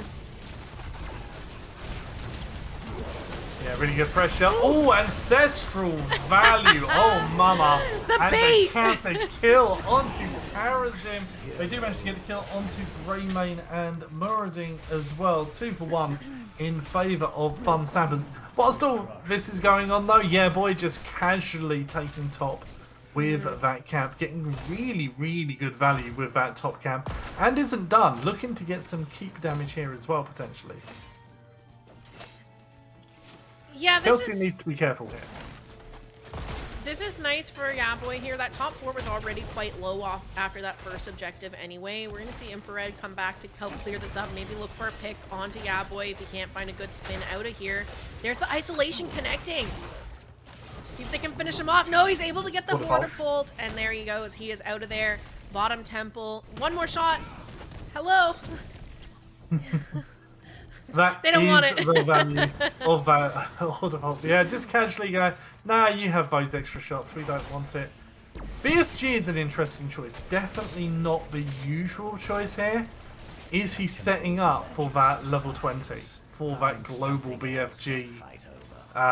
Constant damage. Not as good as it used to be back when it used to do structure damage. Yeah.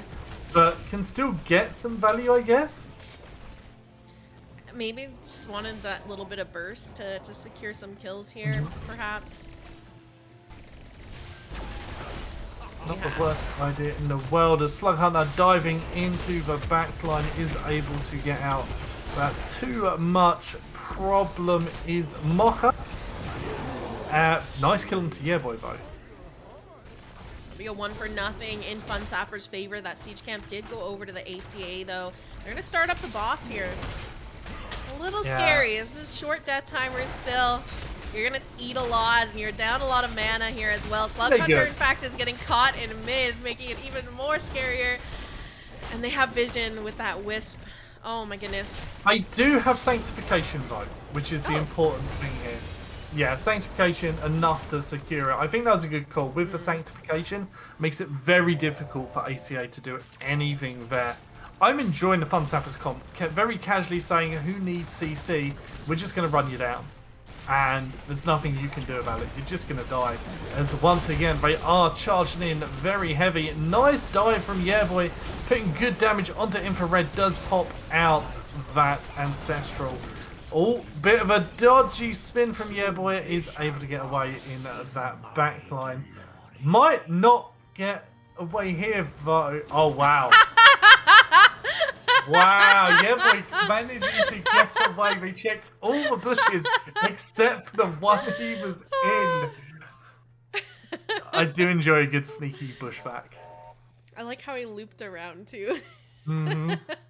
Oh, that was was good. great. That was heads up play. Like, it was the loop around that saved him there fully because every other bush got checked. Wow. Oh, that was funny. So, Fun Sappers are a bit ahead. Not hugely ahead, but enough where this trade is definitely going to favour them. As Kelsier dropping low is able to back off there. Vince coming in, putting in solid damage onto Mason Blaze. We'll have Door Toss out of there. Temples being traded. Definitely in favour of Fun Sappers though, as they are going to get their last fort down. Bottom fort is still up at the moment. Yeah, should still be up even after this objective. Shouldn't quite be enough to kill it. This is the map where if you're behind on structures, you're just gonna stay behind trading out objectives. And when you're behind like this, you're behind talent tiers. It's so incredibly hard to turn this game back around. You have to try and find these small windows of opportunity where you can maybe get some picks, take some fights on equal talent tiers, and hope you come out ahead, so that you can then kind of even the map out. Yeah, absolutely. And it's a little tough for ACA at the moment as well because they are behind on those talents. But I like what they're doing. They're posturing here. Going to finish off that bottom fort. They were looking to see as well because they knew that most of the team of Fun Sappers was in the top lane. So looking to see if they could get a pick off on Saver the Hacker. Perhaps he's lurking in a bush somewhere.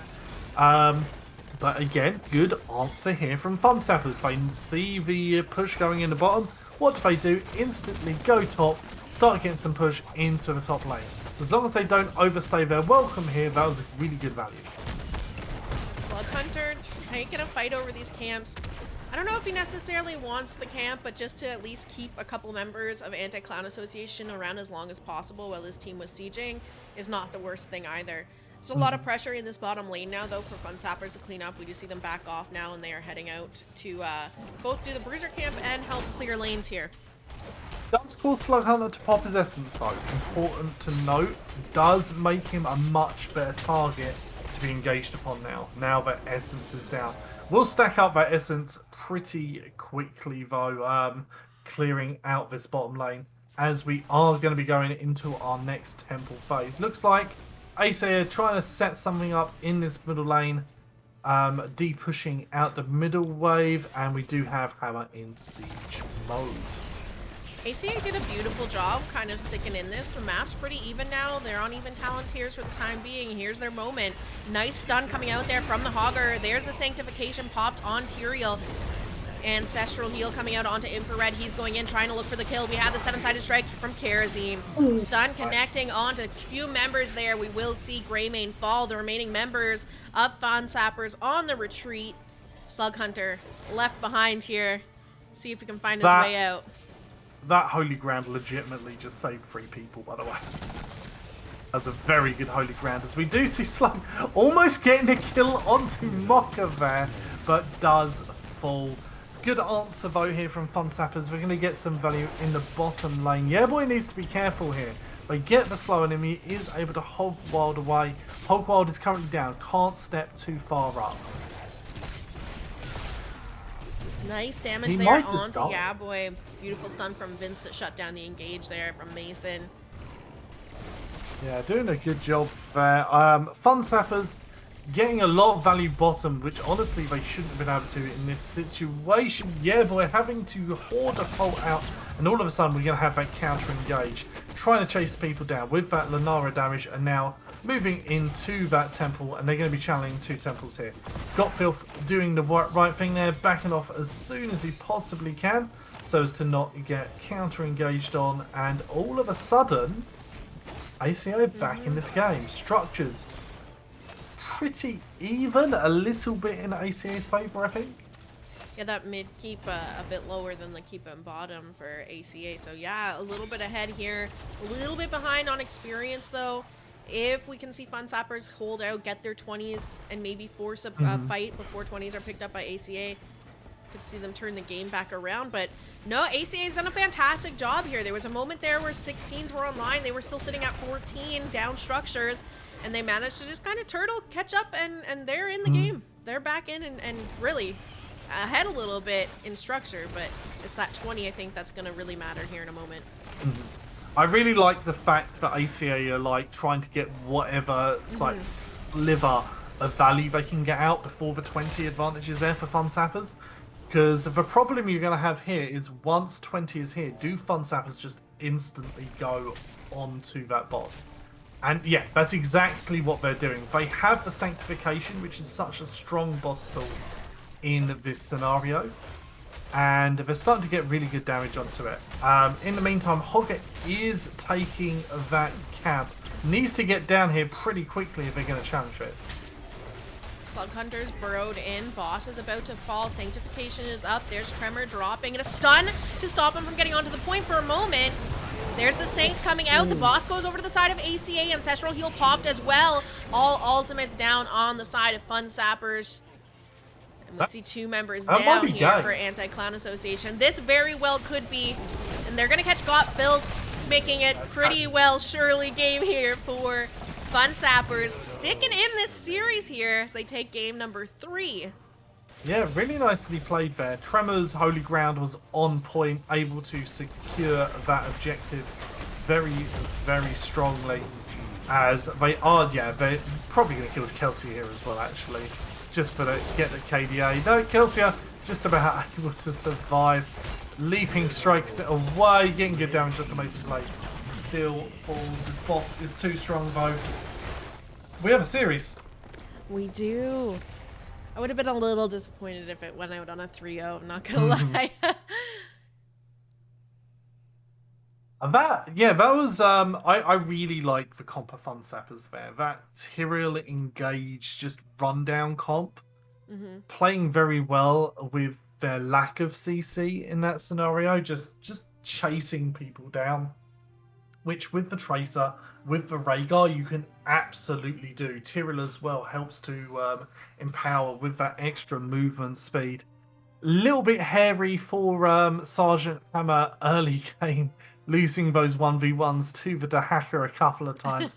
Did come back though to do some decent damage, was not enough for ACA however. 12 kills to 4, so that's pretty one-sided in terms of kill, although I think the map was a little bit closer than the previous game. You think that if ACA had just given that boss over, they could have set up a good enough defense to stay in the game? Yeah, 100%. I think they have really good boss clear with the hammer. I think the problem they had as well was they were very split. You had 2 people on the left, 3 people on the right, and just they needed to be in a position where they could have deathballed someone before the boss was actually taken as well. With the Hogger going up to take that camp, it meant Hogger was a bit late, and they needed all 5 people there a bit earlier to try and force out the sanctification Yeah. before the boss is taken. Yeah. Unfortunately, just didn't happen. Yeah, no, you're exactly right. That's the key to stopping that boss there, is forcing out the Sanct, even the Ancestral, before boss is finished off. They did, like, almost were able to keep Tyrael off the point there. There was a stun out onto him so that he couldn't teleport onto it, but he still was able to get in there, pop the Sanct. The Ancestral heal also went off on everybody in the Sanct as well. So, yeah, a little unfortunate. They could have just given it, I think, at the point, you know, they kind of were a bit too late to try and force the fight. The boss health, they could see it. They could have backed off and just maybe played the defense on that boss and tried to stay in the game a little bit longer. Maybe they felt they weren't going to be able to defend a boss at level 20, but yeah, we'll see how this next game goes. Yeah. It's always a bit tricky because here's the thing. If that fight goes their way, they probably win the game there as well. If they manage to get that boss, there's a good chance they would get the game there. And the core push of Fun Sappers was really, really strong.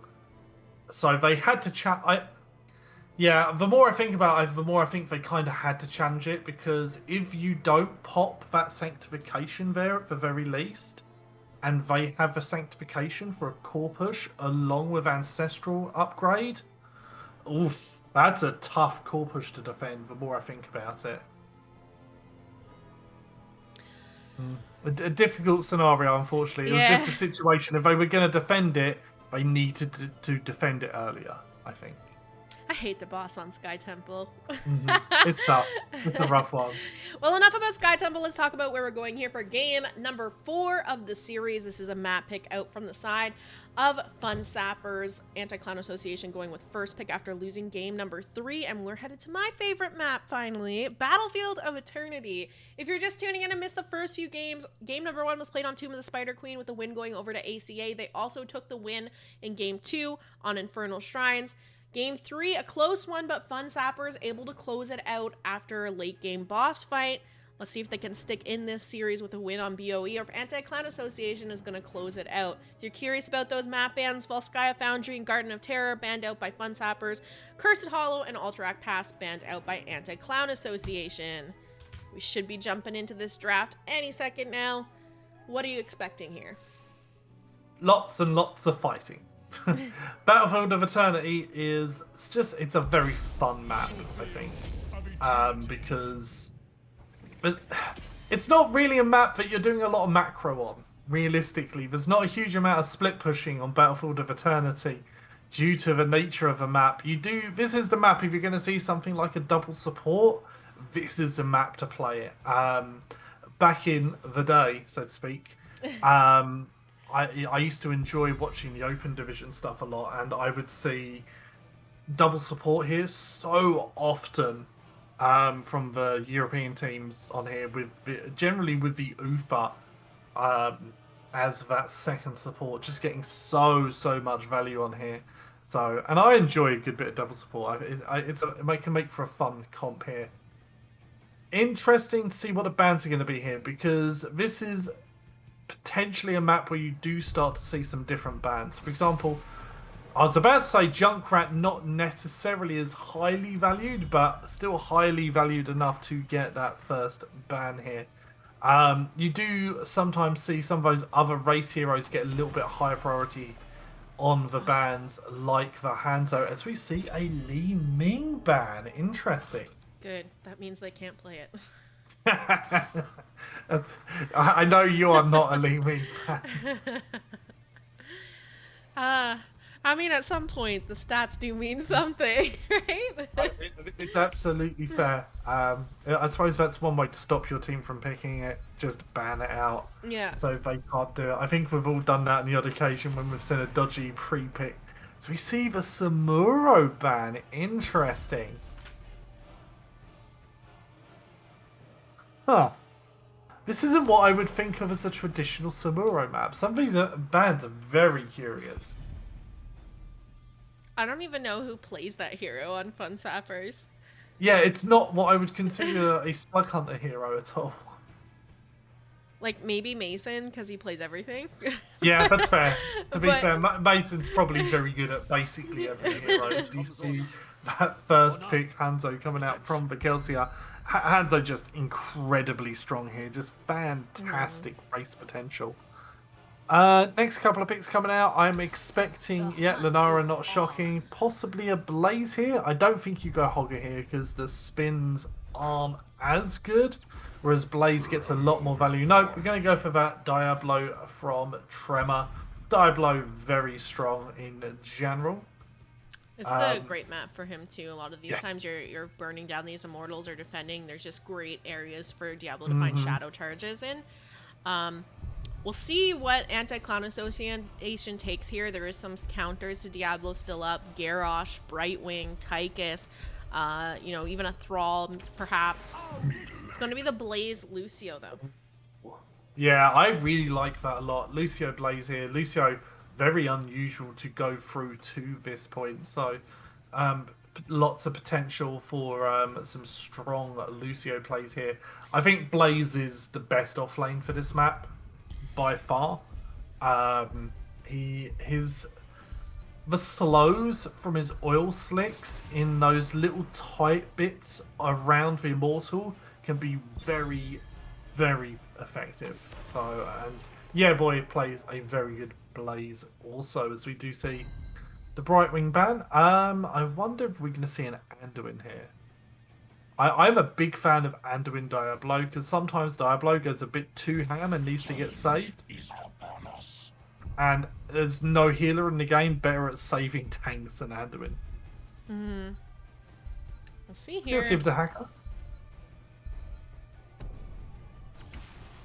Ooh, Okay. I like it. Okay, I like a good Stukov. Again, I think this is a good Stukov map as well. Stukov actually has surprisingly good race as well with the auto attack. It's very slow, but it does enough damage that the averaging out of that auto attack damage is actually reasonably high. One thing I also wanted to mention, the Lucio Diablo matchup is one that can be very fun to watch. If you have a good Lucio on your team, he can really shut down some of Diablo's engages with his knockback. A lot of people think, oh, don't take Lucio into Diablo. He's just going to wall stun you all the time. But if you're a good Lucio, you kind of know how to play around that and can kind of shut him down quite a bit. We'll see if that's the case for Monka here. So we do see the last couple picks coming in for Anti-Clown Association. They've grabbed the Anubrak Thrall. Yeah, I like the Thrall here a lot.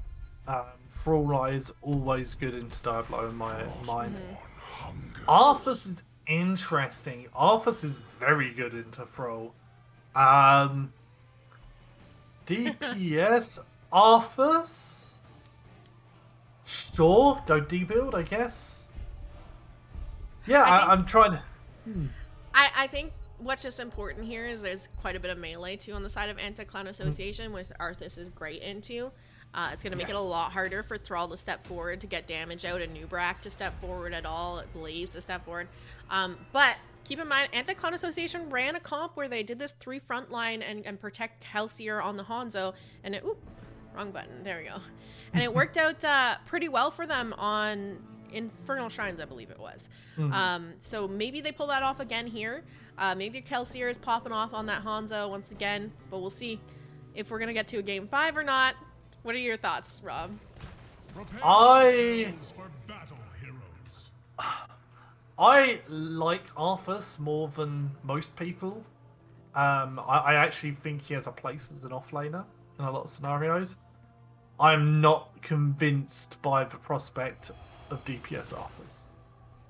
However, Infrared's a good player, much better player than I am, So I'm more than ready to eat some humble pie when he proves me wrong. I'm super curious to see how this Arthas is played. Going for Rhyme at level 1 feels really bad into Lucio. Ooh, I do not like that level 1 choice from the Arthas. Especially when you can go for the W quest.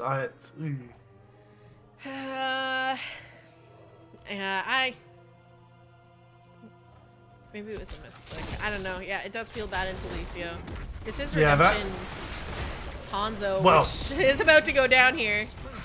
There we go. First blood over to the side of Fun Sappers. Not enough frontline this time. Evidently, that's how they get killed. They just press all the buttons and people die. And they have good push here with the playing into Stukov when the Stukov is sieging is horrible. When he can get that silent zone down in the middle of a gate, it just makes you unable to step up whatsoever in so many scenarios. Really not good. We are seeing a two-man push in the top lane though from Anti-Clan Association. They're getting good value there as well.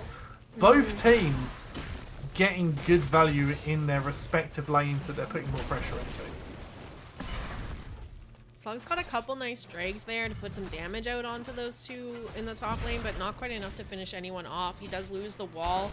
In turn, bottom wall goes down on the side of ACA, so just a straight up trade. And the same thing happening for these siege camps as well. I'll say this now, if this isn't Syndragosa, I'll be disappointed. Although technically, Army is probably better, I just really enjoy Syndragosa. This Syndragosa is not the worst considering this is DPS I think he can be good. He's not, he doesn't have to be. Good. Yeah, if you get yourself an Immortal, shut down the structure, that's even more siege scenario. I still think Army is probably better in reality. Oh, got Phil having to back off here. It's okay. I still think Army is probably the stronger choice. I just think Syndragosa is definitely the more aggressive choice. And when you're playing DPS Arthas, I want to see aggressive choices. Speaking of aggression, Lunara is a dead Bambi. Just stepped a little bit too far forward. Arthas now getting caught on the way out as well. Root connecting onto Weary Day and Infrared. Oxygen, or sorry, Vince there with the follow-up. I love that they gotta keep all their team names in front, so you just get confused about who you're casting all the time. Yeah, that does make it slightly more difficult to do. So, interesting here. Once you kill Lunara, everybody else is kind of really difficult to kill on the side of Fun Sappers. So, as long as Lunara doesn't overstep, Fun Sappers should have a very, very tanky comp, as we do see a kill onto Thrall there. Kelsier also caught out. He's going to have to jump over the wall. Maka to heal him out on the other side. We're going to see Fun Sappers start the burn onto the Immortal here. Arthas walking down to kind of play defense on the bottom. Yeah, and Arthas is a good choice for that. Able to get those W's into those little choke points to zone them out there.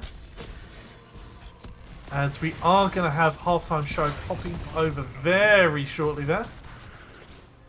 This should be a easy Immortal for Fun Sappers. See, yeah, boy's on the flank here.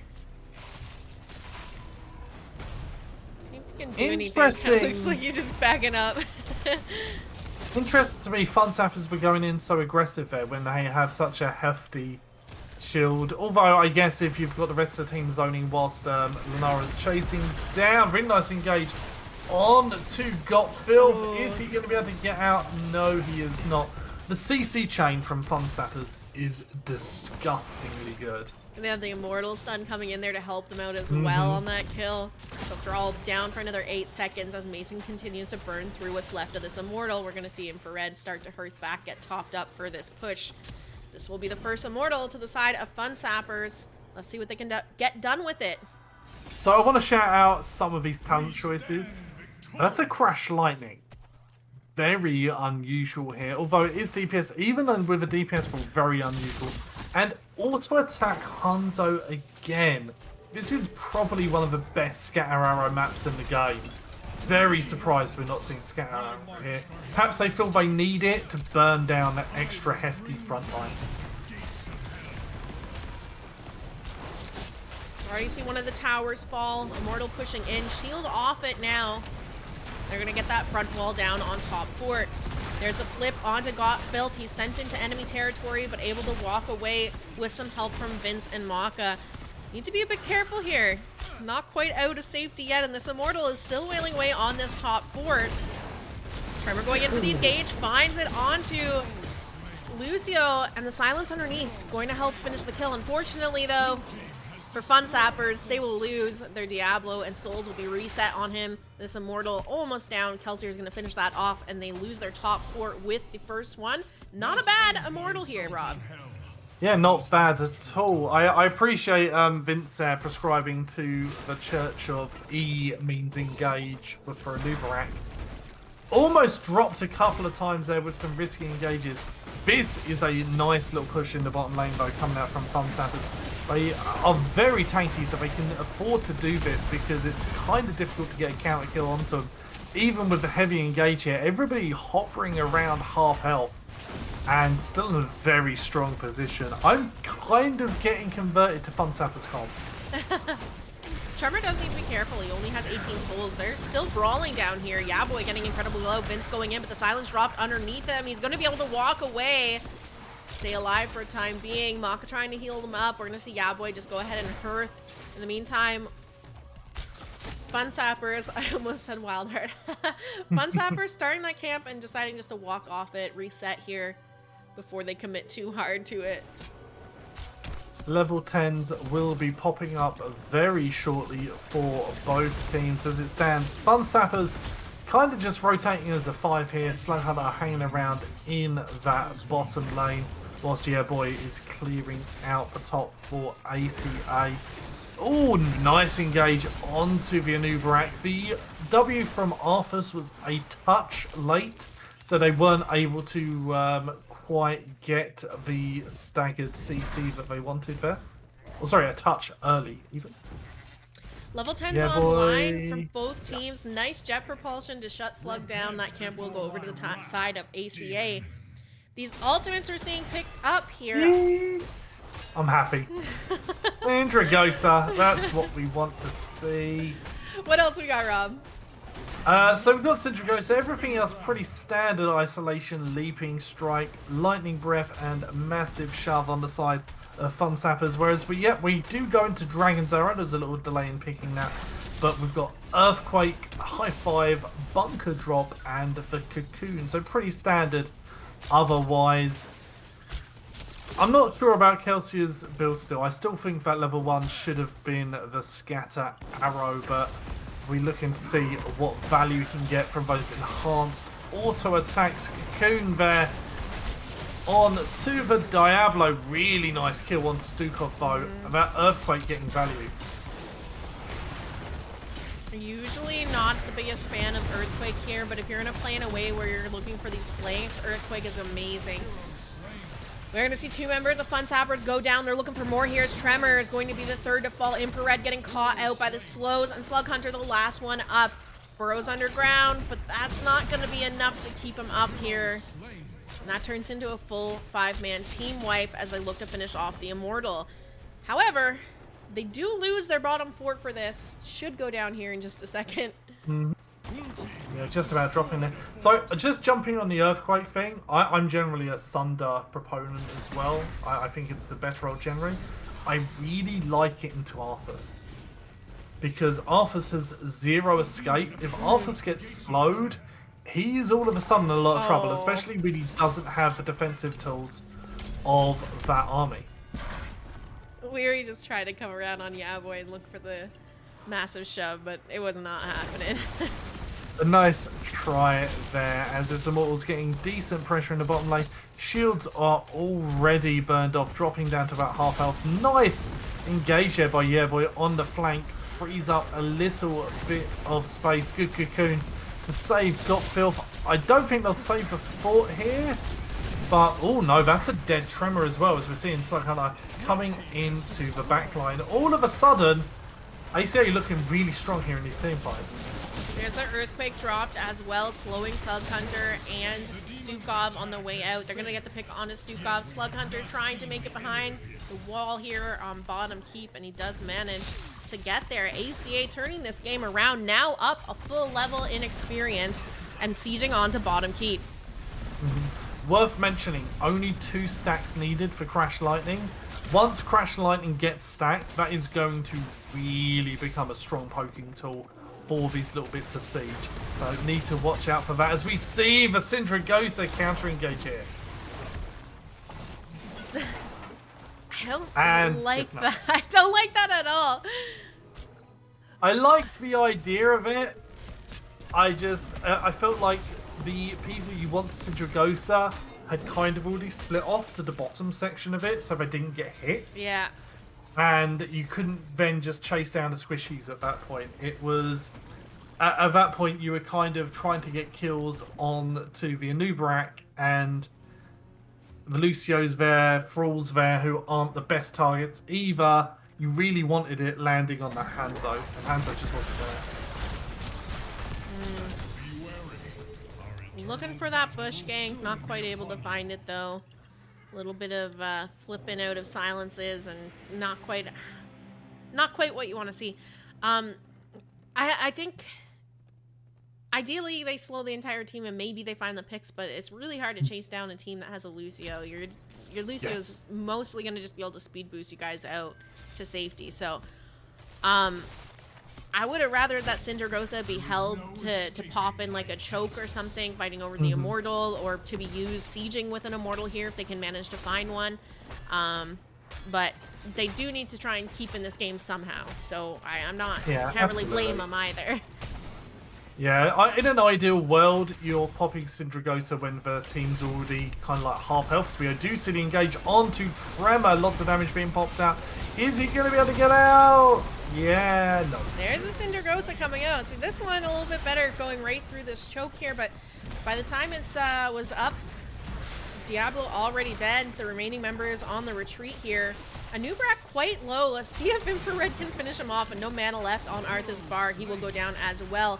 Jet Propulsion interrupted by the Drag. They're going to get the turnaround kill here and make it a 2-for-1 at least. And Vince is going to have to is my favourite Dahaka. I really, don't tell Liam, but I super enjoy Slughunter's Dahaka. His tongues are on point. One might say Slughunter has a very educated tongue.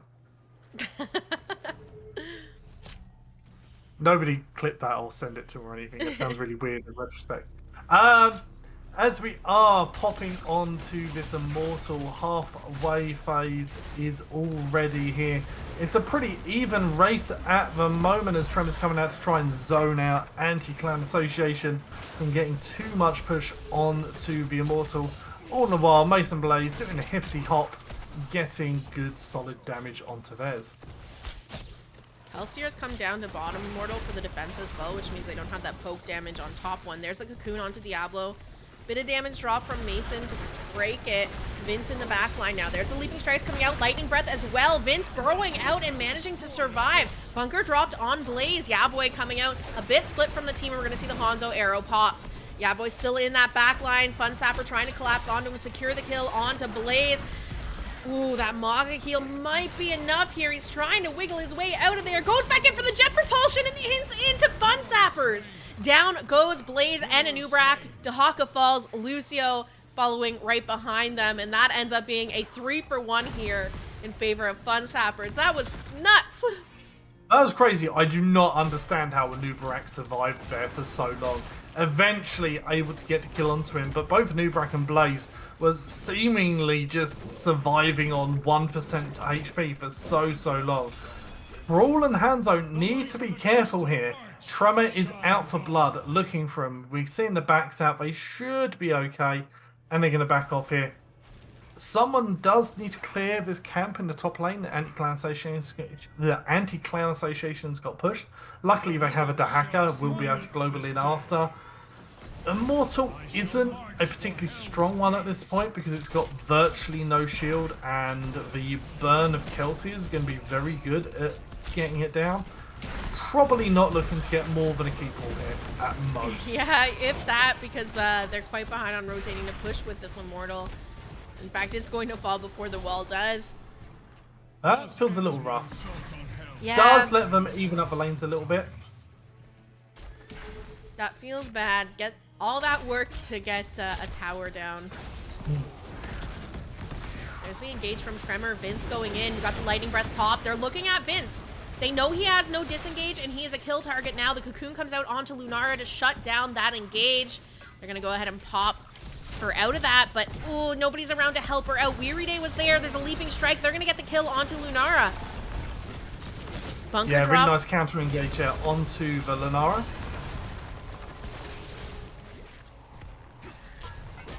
Weary Day's trying to kind of find his way out of this fight. He's so incredibly low. Got the root onto Yeah Boy. It's a bit of target focus here. This could go either way. Kelsier incredibly low. Slug Hunter still looking pretty good here for this fight, and Tremor very, very healthy as well. Got Filth is going to go down as the members of Anti-Clown Association just split in too many directions to really collapse onto any one target. Wow. Once again, people dropping super duper low, but nobody quite dying until very end there. They managed to get that kill onto the Thrall once again. Blaze able to get away by the skin of his teeth. Fun Sappers need to do something with this advantage now. They're looking at that top camp, which I like a lot. Should be getting something to help Tremor with it though. Diablo not exactly the quickest camp clear in the west. I like these, you've seen this a couple times now. Vince is very quick to burrow in. Yes, And very. Fun Sappers just immediately are popping the Lightning Breath and collapsing onto Vince, knowing that he has no way out now. We can just go ahead and try and kill him. Tremor stepping forward, trying to play defense on this Immortal. Mason Blaze is going to hang back, get a little bit of damage onto the Immortal. Oh, Slug needs to be careful here. Should be okay. Having a bit of a flank from Yeah Boy. Just having a look around. Gonna carry on putting damage on to the Immortal. Oh, beautiful arrow there by ACA. Silence dropped on the ground to try and help with this disengage. Tremor getting chunked down though. And here's the Earthquake out from Thrall. Cindergrosa used to try and help the team disengage. Bunker dropped on the Blaze. And they are underneath enemy Immortal here as they try to disengage out of this to hit that fountain. We're gonna see halftime hit very shortly here. We see the members of ACA retreat back to finish off what was left of that midway point. Really nice Cindergrosa there to secure the disengage. Definitely saved people there. Immortal Spawn here is on the kind of more defensive side. You kind of need to step up into enemy territory to get damage here, which I think should favour the team with the Hanzo, but we're going to have an engage onto the Thrall. He is dead. Infrared in the back line too, trying to slow the remaining members down from both helping to save Thrall and walking away. They are going to be able to make it out of there. We'll see Fun Sappers start the burn up again on this Immortal. Dahaka going to clear out top lane. So this is a 4v4 still. Ooh, Infrared getting a bit caught. Tremor's going in there though. Got the high five popped onto Vince. And there's the Cocoon onto Dahaka. Yeah, doing a good job there. Without that Thrall, the damage just isn't quite in there to be able to dissuade that push. Nice arrow there. Can they follow up with a kill?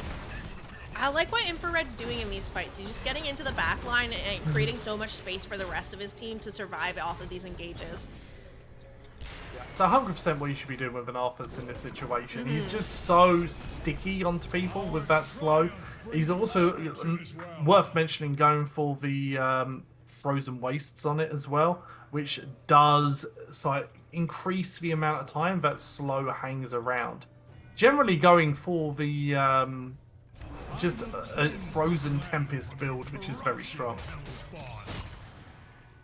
20's online for Fun Sappers as they push in onto this top keep. Got a bit of a shield on this Immortal. 20's just a little off here for Anti-Clan Association as they set up for the defense.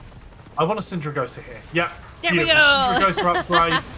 Disabling nice. those structures. Wow. Kelsey are So also much getting chunked out there.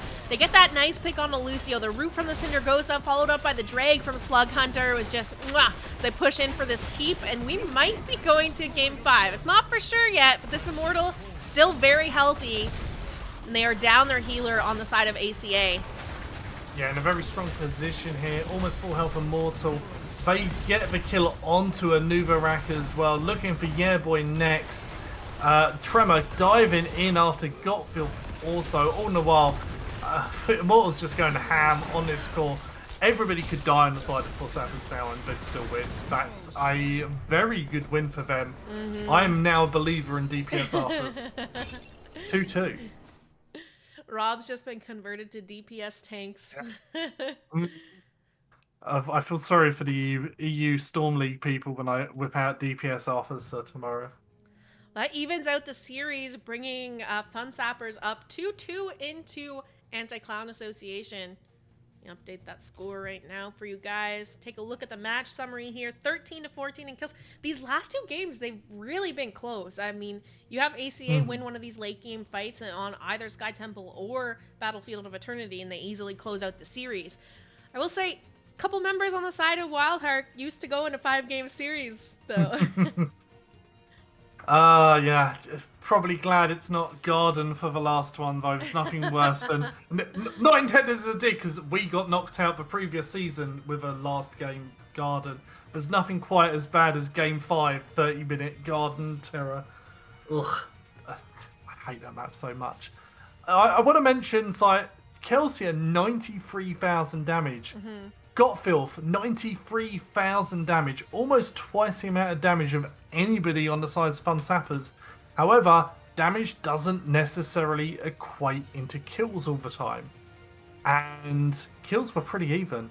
And just, especially in the late game, the value of that Cindergosa, just loved it. Just quickly, too, before we pop off this talent screen, we're already being pinged for the next lobby. I just wanted to point out the Lunara build. You know, we frequently see Lunara's talent into just like the full Q burst kind of build. That's not what Mason went for here. He's picked up Nature's Culling instead. That's going to give him a little bit of extra burn on Immortal, and you saw him playing the Immortal side of it a lot more than trying to force fights with the rest of his team. I just think that was cool to see here because you so frequently just see Q build the entire time. Yeah, it's a nice adjustment, actually. I really liked that because especially when your opposing team's got a Hanzo who's kind of playing that very similar role of, yo, I'm going to burn Immortal whilst you guys go delay. Having Lunara able to do that and kind of match the value is really, really good. Because a lot of those Immortals, they were won by pretty slim margins. And a lot of that's probably down to those Lunara talents. And I think they really needed that too with the Arthas pickup as their 5th in that draft. He's not really going to bring more burn, so having Lunara talent into Nature's Culling over Q talents there, really, really helpful. Also helpful on the Siege as well. So we are almost ready to go into game number 5 here. Let me quickly update. But Rob, why don't you go ahead and let everybody know? So we are going for the classic game 5. Honestly, my favourite one to have as a game 5, Towers of Doom. It's just always gives me reminders of the classic Dignitas versus, I think it was MVP Black at the time. I don't think they were quite Gen G at that point. That Towers of Doom is one of those maps where you can be losing the entire game, get down to one core shot. If you have a strong late game, you can absolutely turn it around. And I love that in the map. With how close these matches have been all this evening, I love that we're ending it off on Towers of Doom because I am envisioning that both sides have a few shots left on the core. There's like 3 win conditions on the map and everybody's running around trying to stop each other from closing the game out. Yeah. This could be fun. I love it. I would not let Slug Hunter get the hacker on this map. Slug Hunter has had a very good day on that hacker, and I would not let him play it here. So I think this is probably the strongest hacker map in the game. Don't let him pick it, please. But I'd love to see it, but show that you're adjusting to the comps and just don't let him take it, because I think that would be a mistake here. we are loaded into the draft now. Anti-Clan Association getting that first ban, having a bit of discussion, I imagine, about what their plan is going to be for this map. As good They boys, heard I appreciate it. That is good tactical sense. And I'm not just saying that because I said it 30 seconds ago. It's just, I think on a normal time, Dahaka's strong here. Yeah. I think with how good Slug Hunters Dahaka is, that's just it's an S tier ban there, 100%. Yeah. No, he's great on the map. Slug's been performing. Last 2 games we saw him on the Dahaka resulted in wins for Fun Sappers, so I don't blame ACA for taking it away. We're going to see the Junkrat ban once again, and they're looking to get rid of that Lunara. We saw Lunara banned out earlier in game 2, and they're going to get rid of it again here. Yeah, Lunara very strong, just in general, brings a lot to the table with that Wisp, as well as just very good boat damage. Well, words are hard, it's 4 AM. Very good burst damage. What I was trying to say is we see the Hanzo ban there as well. Sylvanas still open, worth mentioning. So I think we're going to see an early Sylvanas. Probably not first pick Sylvanas, but like first rotation. I wouldn't be shocked to see Fun Sappers pick it up here. Yeah, I think Sylvanas is a pretty big priority right now in the draft. She's great at shutting structures down, and having control of those structures is huge on Towers of Doom. They're going to go with the Joanna first pick. I wonder if there was a little bit of debate there, which probably means Fun Sappers pick Sylvanas here. There's a lot of favorite players over. We ran a lot of Sylv in Wildheart this last season of CCL. There's a lot of some of the same players, in particular one that does play the Sylv, so I'm going to be really surprised if it's not picked. Yeah, sorry, for a second now, I thought you were about to ask, is this going to be a DPS Johanna? Which very much tells us how tonight has gone.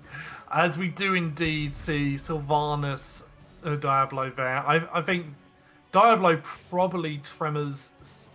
Yeah. I prefer. I think Diablo is probably his best tank. I think his Garrosh is exceptional as well, though. Like, I think Tremor's probably the best Garrosh in the world from all the Garroshes I've seen.